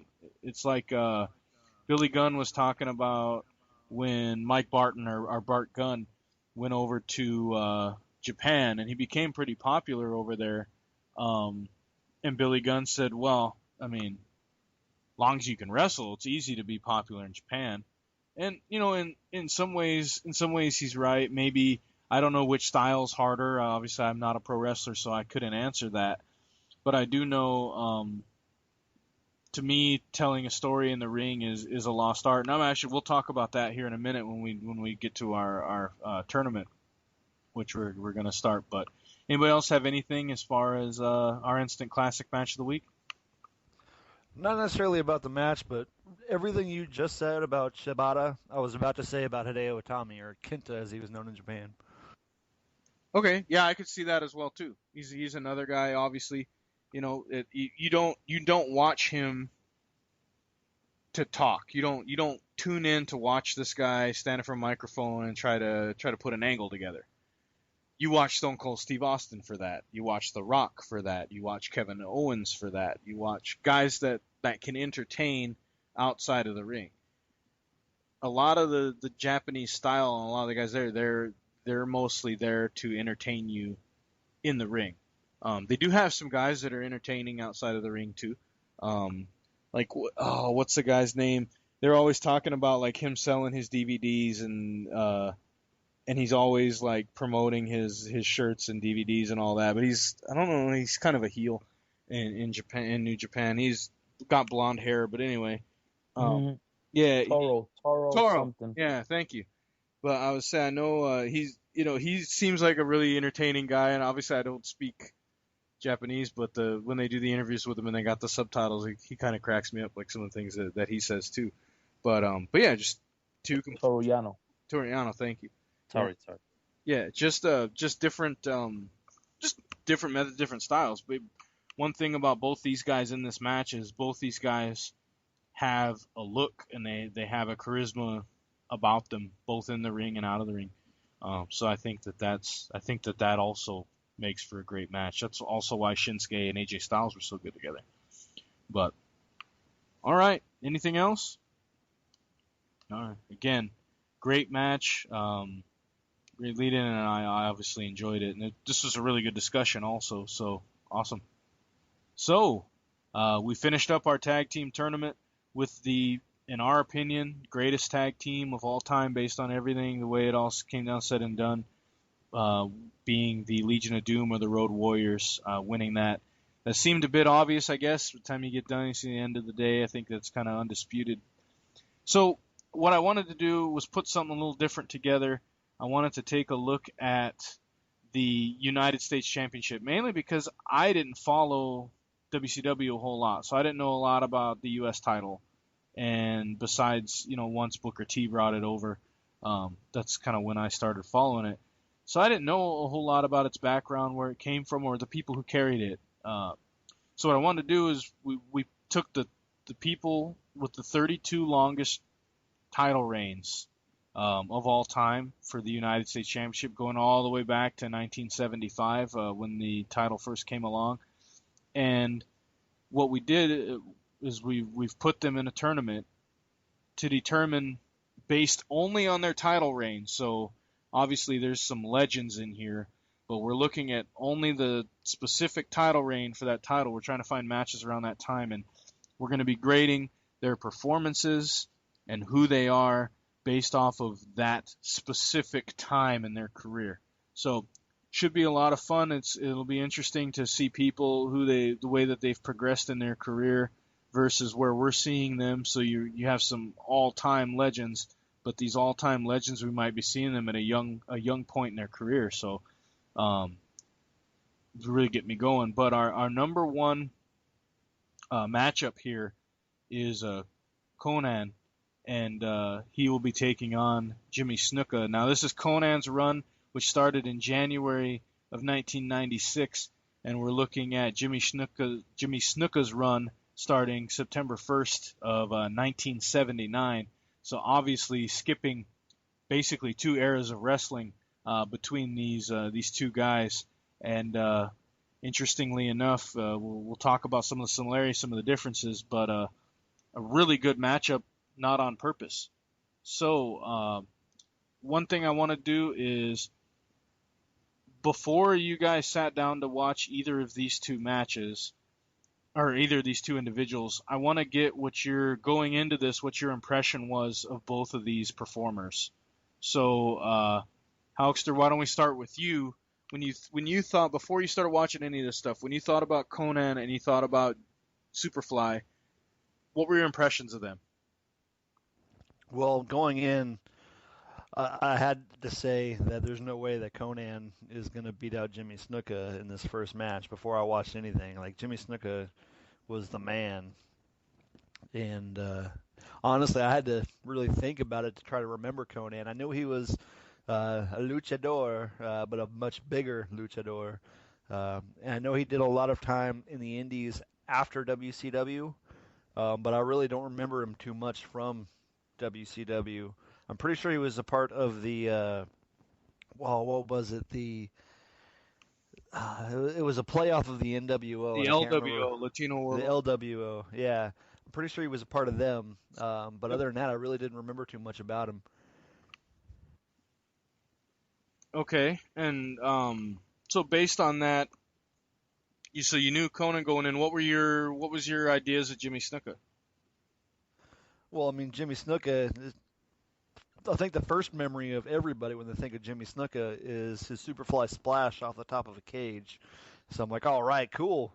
But I honestly had no idea he was ever a U.S. champion. I mean, NWA champion at the time, not WCW or WWE, but same title, man. Same title. So I had to go look in, and once I started doing some research, I thought it was kind of funny that both of these guys lost their U.S. championship to the Nature Boy, Ric Flair. So I thought that was kind of neat. But both had I'm not going to say a long title run, but definitely a good length to it. Snuka held it for about 8 months. Konnan right around like the 5 to 6 month mark. And I thought it was pretty cool. I watched Konnan's match when he won it against One Man Gang. And soon after his fights with Eddie Guerrero, and I gotta say, his matches with Eddie Guerrero were fantastic. I think that Eddie was definitely the better wrestler, but Konnan beat him. I mean, he held the title, so can't really say too much against him. Jimmy Snuka, on the other hand, took out King Kong Bundy to win the match, and that's a big son of a gun right there. So it's hard to really play either one of these guys against each other. Hey, I will say this, though. I will say, not to be confused, that's a different United States championship that he won against King Kong Bundy in 2004. Okay. So I think okay. So wait a minute, I may have watched the wrong match then. The one that he won, he actually won in '79, and he beat Ricky the Dragon Steamboat for that. Okay, there you go. All right, yeah, okay. I did watch that match as well, and I gotta say, for someone the size of Jimmy Snuka, dude's got some crazy speed and cat-like agility to keep up with Dragon. Mm-hmm. Yeah, I did watch that match as well, and honestly, even though I was pretty biased going into this, I think I still have to go with Hey, Jimmy don't Snuka. I say, oh, don't give your picks yet. We were getting our already did impressions. I'm sorry. Oh. I'm sorry. Blue, But blue I already went and early. said it. All right. Now I know how women feel sometimes. Oh. Hey. That was not nice. So you're taking Jimmy Snuka. I'm taking Jimmy Snuka All right, here. we're gonna break down the actual attributes here in just a minute. I just wanted your initial impression of these two guys, but you've already given your pick away. But we'll come back to you. Oh, Okay. USA! All right, so Cedric, going into this, just what was your initial impressions of Konnan? What was your initial what do you remember about Konnan and Jimmy Snuka before you watched anything on them? And I'm just joking. I'm not gonna say. Well, like I was telling you before offline, Konnan, I knew him since I was as a wrestler as a kid because, like I was telling you, someone in the household would watch a soap opera from Mexico, and he was part of it. Like his character was Konnan the wrestler, but he had a pretty major role in the soap opera, the telenovela. So it was weird to see him, and he was a big dude. He had the look, the luchador look, but just a bigger, more massive guy than I was compared. Not saying that luchadors were small, because trust me, look at some of the old school Mexican wrestling and some of these guys like Santo and some of the big names that they've had. They weren't small dudes, but not what you would expect. I didn't really get to see much of him in WCW. I did see much more of him on TNA and all the different reinventions of his character that he did while he was in TNA. So I saw more the twilight of his career, like towards the end, not so much at the beginning. But I was always impressed, a guy that at his age did not look as fast or as strong as some of the more younger guys on TNA. He always managed to come out with some good Mexican wrestling submission holds, if that makes sense. That was the one thing that always stood out for me from him. And even if I'm not mistaken, I think I read or heard once Bret Hart saying that he thanked him for teaching him the sharpshooter. He named it another name, Mexican name, in a different way, but Scorpion Deathlock, yeah. But he actually says, he asked Konnan, hey Konnan, do you have something for me that will like stand up from everybody else when it comes to a finishing move? And he told him, hey, how about you do this, but you put this much pressure, and it's going to be much more. It's going to be better than the Sting version of it. And I've always thought his version, Bret Hart's, definitely is the best sharpshooter out there, or whatever name it goes by. Anyway, that's what I knew about Konnan. Jimmy Snuka, to be honest with you, as a kid, I remember just bits and pieces. Like you said, his splash off the cage always comes up. His feud with Roddy Piper, the coconut being smashed over his head. But really and I think he had either pose down or an actual match with Don Morocco. Looking back now, the physique this man had at a time where, maybe steroids and whatever was not as known as it is now, but this man had quite a physique to his time. And I remember the Snuka that wrestled barefooted. Yep. And I remember the little "I love you" sign always, and I could barely understand you, but anytime you would kneel on one knee and just put up those two hands, as a little kid, I would get excited. I think I even had the super big, hard freaking plastic action figure. Not really action, because you couldn't move them. They were rubberized, right? You couldn't bend them. I had his, and I remember as a kid, he was one of my favorites. I would always feel some sort of enjoyment to see this man come out. His music, always loved his music. And win or lose, at the end of the day, you knew he was always going to go into the middle of the ring, if he was conscious, and do his little pose. And that's as much as I knew, just how much fun it was to watch him wrestle. And he had a little, Samoan crazy fight in him. and his headbutts. Oh my gosh, his little curly hair, whatever, and when his headbutts were always pretty cool. But yeah, two different memories from two different type of wrestlers. See, for me, all I remember about Konnan is that with the NWO stuff going on and all that, it always seemed like you always saw Konnan's face everywhere. Anytime there was something going on, he would find a way to get himself like noticed in the camera. Like that was one thing I always remember. I was like, dude, this dude's in there again. Or if they did any kind of shot, like he'd stand over like on one side of Hulk Hogan just so that he knew the camera was going to be on Hulk, so he'd stand behind him so you could still see his face every once in a while, you know. And it used to make me laugh. But I'd only seen him wrestle maybe 3 times, honestly, before I started watching anything on him. So I didn't really have a good base to work with. And from what I remembered, it was mostly kind of a brawly type thing, and then every once in a while, you know, throwing a couple submissions out there. That's all I could really remember about Konnan. Jimmy Snuka was always like this high-end face, like Hawaiian dude who did the I love you, and he jumped off the top rope, and he just went out there, headbutted, and chopped his way to victory.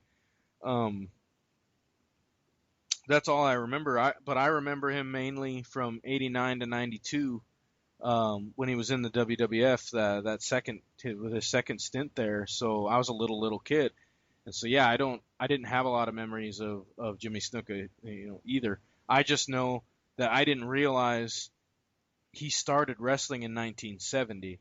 So when I was watching him in '89, '90, he was already, you know, 10, you know, what's that, 20 years in the business, and he looked and he looked phenomenal.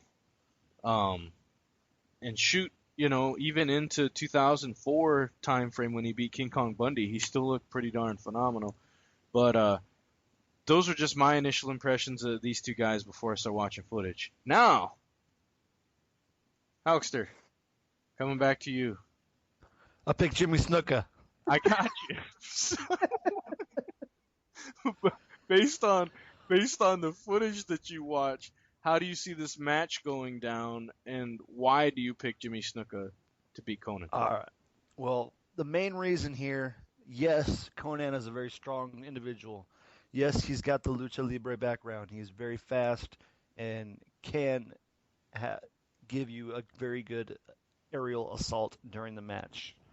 That being said, Jimmy Snuka has all of those same attributes.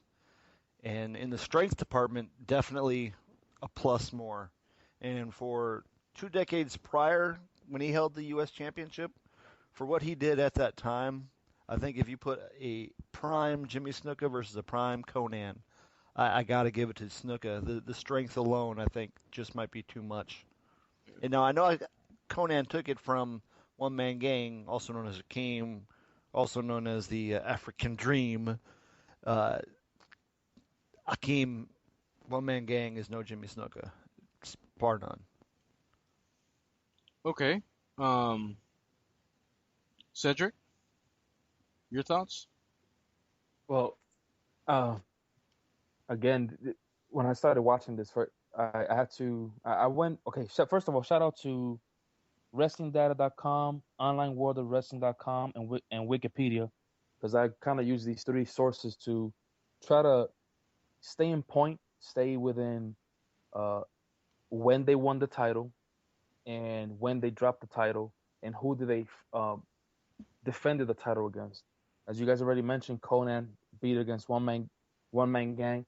A little history is Konnan had just debuted within a week or so on WCW, beating Psychosis for what they were calling the Mexican title, which was a AAA heavyweight title. Yeah. And then a week later, he beats One Man Gang for the U.S.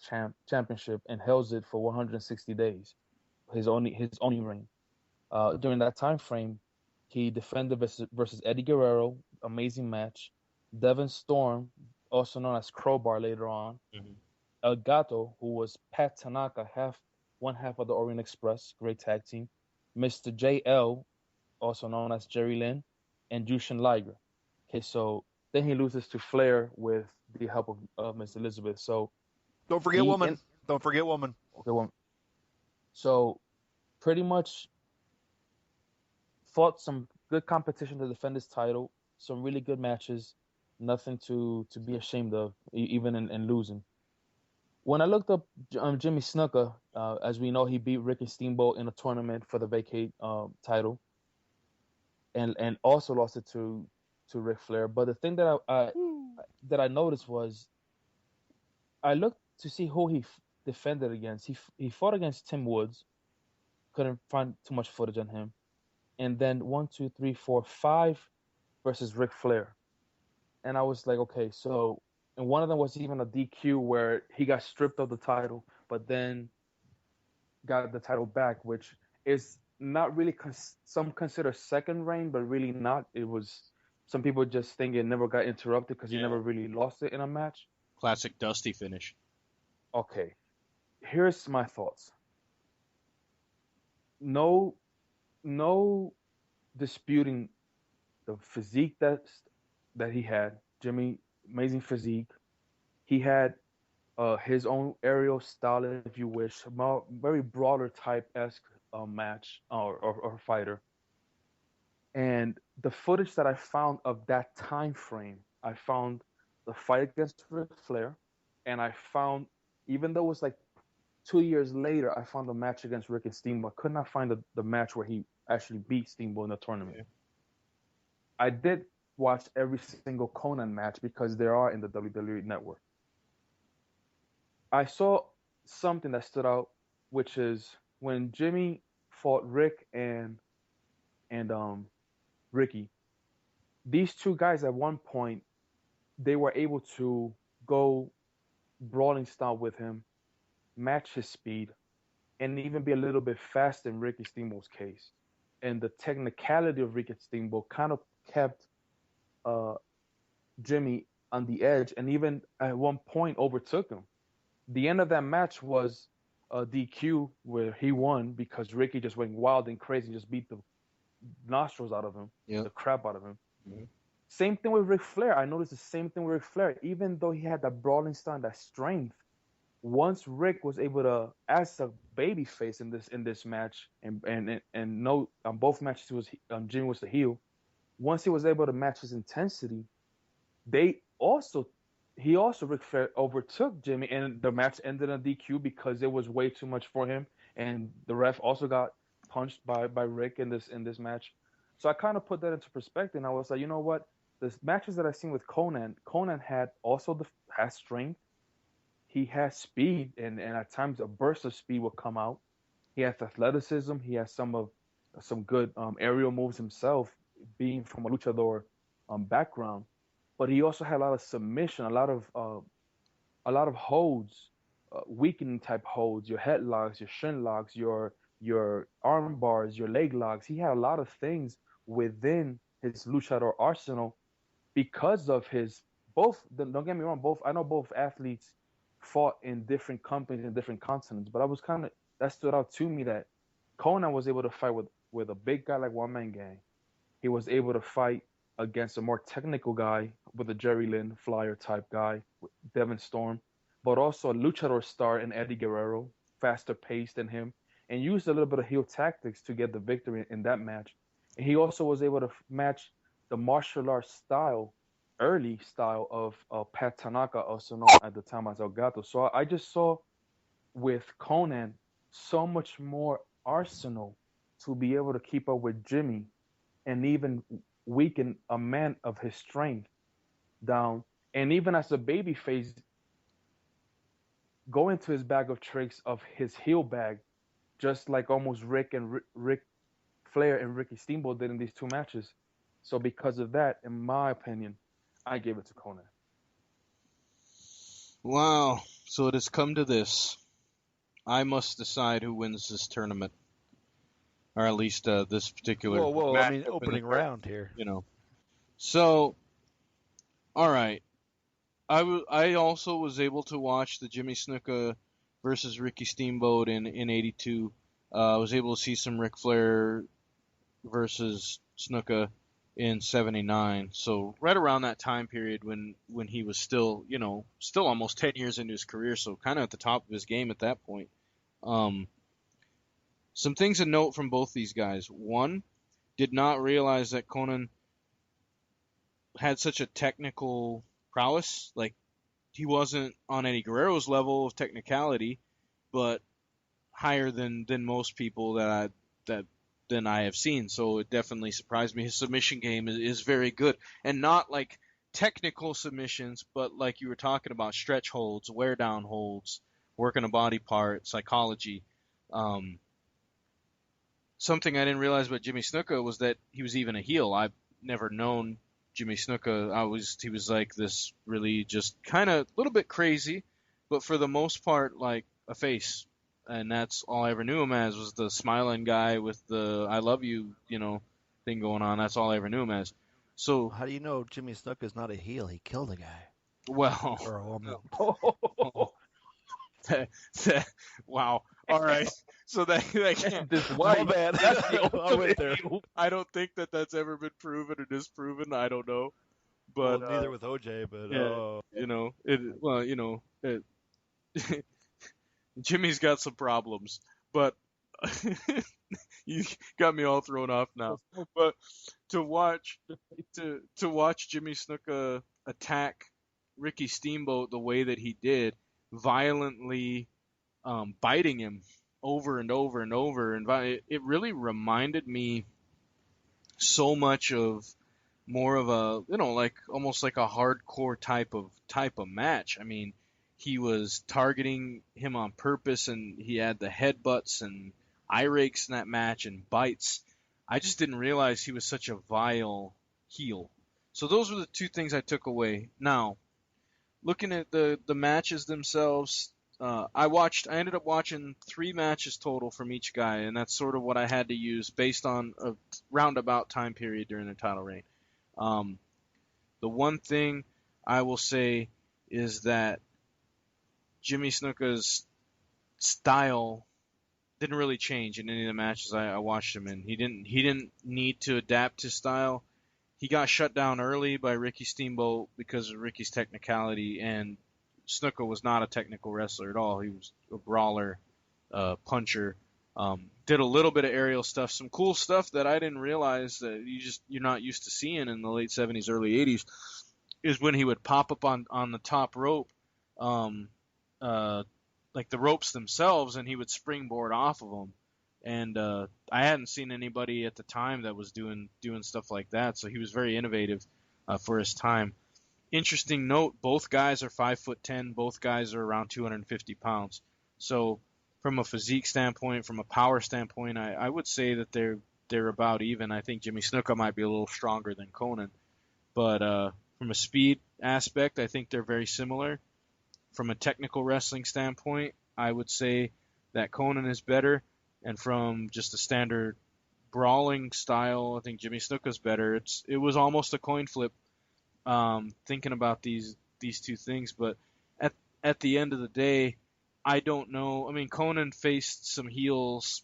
One Man Gang was a big guy and choked him and did a few things during the match. But I don't know if, based on what I saw during his title reign, and maybe Cedric could speak to this if you did watch every single one of his matches, I don't know if he would be ready and or be able to adjust to the vile heel tactics that Jimmy Snuka would use, the eye gouging, the biting, just the viciousness in one match alone, where they didn't have a method of feeling each other out. They're getting together for one match and that's it. I think Jimmy Snuka would win one match, the first one, and then I think I could see Konnan winning like the next 2 if they did a best of 3. But we're basing this off of one match during that title reign. If they were to get together based on their characters at that time, I am going to give my vote to Jimmy Snuka to move on in the tournament. But else have any takeaways or anything they agree or disagree with? Can I take my vote back? No, I'm just kidding. No, I guess perspective is definitely a big thing here, But like I said, I saw everything you said, when it came to the aggressiveness and everything, but it just happens that the 2 matches that I saw, that aggressiveness did not stop him from being overpowered by a Ric Flair, by a Steamboat, and they matched that aggressiveness, which led to the disqualification. Mhm. And if he would have won those two matches that I saw during, and like I said again, I only saw one match during that title reign, and it just happens that 5 out of the 6 title defense was against the same guy. So regardless of who won, lost, I could assume most of the match was probably gone the same way. But then with Konnan, I saw every single one of his title defenses, and he had one match. It wasn't like they fought before and then they fought again. When it came to the title defense, each person that he fought, it was one match, and he was able to adapt to each style the way it was. Now, the most aggressive heel tactic came from One Man Gang, but he beat that guy twice. He beat him for the title, and then he beat him in the defense. He was able to overcome the fast-paced luchador style by using a heel tactic. Again, he headbutted. I think Eddie was trying to jump over him. Irish whipped him, was going to do a jump over him, like leapfrog, and he headbutted him low. And that's the way he won. And Devin Storm wasn't the hardcore crowbar that I knew, but he still had that hardcore in him. So again, that was what made me put Konnan over. Like you said, physique-wise, they were both strong. I kind of saw a little bit of faster pace from Konnan's matches than I did from the matches that I saw during that title reign. And I saw one guy in Konnan adapt to different styles, while Steamboat was just the brawler style, and Konnan wasn't winning every match. He had points in each match where he was being either outpaced, overpowered, outmaneuvered, but he ended up winning every single one of them. And that's why I went more with Konnan, because definitely I can see him. If there's such a thing as not so much overpowering, but I can see him just skill-wise, just out maneuvering, out skill-wise.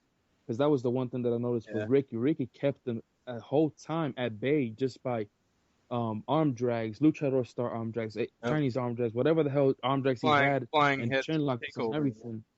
So all those things, Konnan obviously had it. He showed in every single match. So I could see him doing the same thing to him. Obviously, Jimmy would at some point get over, with some of his moves, but I just think Konnan, that's just my opinion, obviously. At the end, I can see Konnan coming back. But like you said, it can also go a Ric Flair, Ricky Steamboat way, where he would have to tap into his aggressive heel tactics, which later on in his career, whether it was WCW or TNA, we saw that side of him where he would either come with a foreign object or a low blow or something. So I could have just seen it, like you said, in a series of matches, either guy can win. But based on what I saw, I still would have chosen Konnan. But hey, good stuff. And I think for me, the other thing is I look at it this way. It was Ricky Steamboat and it was Ric Flair. And when you look at those two things, and during those times when wrestling was hottest, particularly like into that early 80s, late 70s, time period, I mean, those territories where he was working were white hot territories. And if you get out brawled, at the end of the day, you get overtaken by Ric Flair and Ricky Steamboat. I can't really take that and go, you know what, Jimmy Snuka, I don't know. I mean, just a level of skill of Ric Flair and Ricky Steamboat versus what Konnan saw, besides Eddie Guerrero, I think it was and obviously Ric Flair, which is the match. And remember, like you also said, my thoughts is just keeping it during that time frame and that time frame alone, not even going before or after. Yep. But even during that time frame, you had a Konnan who was relatively new to the United States audience, who was walking in with what they were calling in a disrespectful way, especially when Bobby Heenan would say the Mexican heavyweight title. This was the AAA title, which was one of the bigger organizations after CMLL, which is the number one organization in Mexico. Actually, though, in '96, though, wasn't AAA just founded? Because I think it was founded in '92 or '93, right? Man, now you're making me go all historian, but I would have to actually look that up. Yeah, because I think the thing is, sorry. But Oh, I was just gonna say, I think part of it was I just don't think they were around for that long. Obviously, they're a huge organization now, but yeah, continue. and at the same during the time frame that he was the U.S. title holder, he was also the their heavyweight champion. So he was pretty much juggling like the who's who in the Mexican circuit at the same time that he was fighting and defending his title with WCW. So it's perspective, like its perspective is the knowledge behind it. And yes, you're right. AAA was founded in 1992 when at the time Antonio Peña, its founder, broke away from CMLL, which was one of the greatest companies of Mexico at the time, which was founded in 1933. So yeah, it was as a company was new, but it was coming from a company that had already been established. So again, it's perspective, is what you see, what you study, and all that stuff. So, but at the end of the day, like you said, in a series of matches, even our beloved Road Warriors, Legion of Doom, could have lost to many of the guys that they beat. But yeah, good stuff. Yeah, this was I thought this was a great matchup. Like after I watched both guys, there were a lot of similarities in strength and speed. I felt with what these guys could do. Maybe not speed. I think Konnan was faster, but agility. Both guys being 250 pounds, the way they could jump around it. Like in that Steamboat match, Jimmy Snuka jumped from the ground and his legs all the way up onto the top rope with like just relative easy. It was when he was running in and Ricky moved. But just to see the athleticism on both of these guys was pretty amazing. So that covers us pretty much for this week's episode. But just a sneaky peek of the week. Want to cover for next week? We are going to be looking at Blackjack Mulligan and his third United States title reign, and that's going to be taking us all the way back to 1976 if we can find some good footage on it. And then this is going to be it's going to be an interesting matchup because he'll be taking on Montel Vontavious Porter. So obviously modern new school versus very old school. So should be an interesting match. And I'll post this in our chat as well as for us to look at later. But again, great show. Looking for any feedback. Did we make the right choice this week, listeners? Let us know. Tell us what you think as far as should Konnan or should have Jimmy Snuka moved on in the tournament. Do you guys have anything else before we get going? Yeah, who's got the instant classic of next week? You know what? I'll pick a match this week. And I'll let you guys know what it is. I just don't know right off the top of my head. I have a few ideas, but nothing I'm completely sold on yet.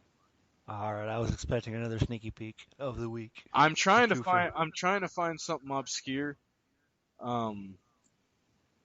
To me, like I was thinking about doing Terry Funk and Cactus Jack's death match, but most people have seen that one a bunch of times, so I was gonna go. I'll try to figure out something. I know there's a couple of matches, but I'm definitely leaning in a hardcore direction. Just kind of feeling that way. All right, well, if there's any other fans listening out there who haven't tuned out yet, give us some of your feedback. What match do you want us to watch and talk about? All right, that'd be great. Yeah. Maybe we can put something in the W2M page. Maybe somebody will give us a match that we could review. We could do a viewer's choice. But Cedric, you got anything else? Carlos Colon versus anybody, bloody match. It's gonna be bloody. No, I was thinking about going like a Madman Pondo versus Too Tough Tony or something. I know there's a lot of those matches out there that I was actually like those guys a lot, and a lot of people don't know who they are. So doing a review on those would be pretty cool. Madman Pondo especially is just a nutbag, but or Necro Butcher. I'm a fan of Necro Butcher. There you go. But maybe I'll get some Juggalo Championship Wrestling out and find a match off of there that I think is pretty good. Looking at something involved for my next instant classic. What's that? I'm looking at some Evolve or even some UK-based companies for my next Instant Classic. I actually wouldn't mind finding that Cody Rhodes versus Kurt Angle match. I got it. Yeah, I heard it was pretty good. But all right, boys and girls, and children of all ages, we are getting ready to progress ourselves into the weekend, as it is, after 11 o'clock here on a beautiful Friday night. And once again, I just want to thank you two for being on here with us. And there's great discussion tonight. I really like the breakdown, even though Hawk blew his load a little early on on his pick there for Jimmy Snuka. But other than that, good stuff. And I'm glad you pulled through. I'm glad you overcame and you turned over that headache, that migraine you had, Cedric, and you're able to push through. Yeah, I feel much better actually now. I feel really energetic. Before we're done, I know this is gonna be posted and way afterwards, but thoughts and prayers to the folks in Florida, Haiti, and anybody else being affected by the hurricane. Agreed. Yep, completely agree. And I wish they would have evacuated a lot more, a lot of the people that stayed there. But thoughts and prayers for sure. All right. I guess without further ado, Jobber's Court is adjourned. Thank you very much. The following podcast is a W2M Network partnership production. Visit W2Mnet.com for all of our other great podcasts, plus news, reviews, articles, and opinions from the worlds of wrestling, video games, football, and entertainment.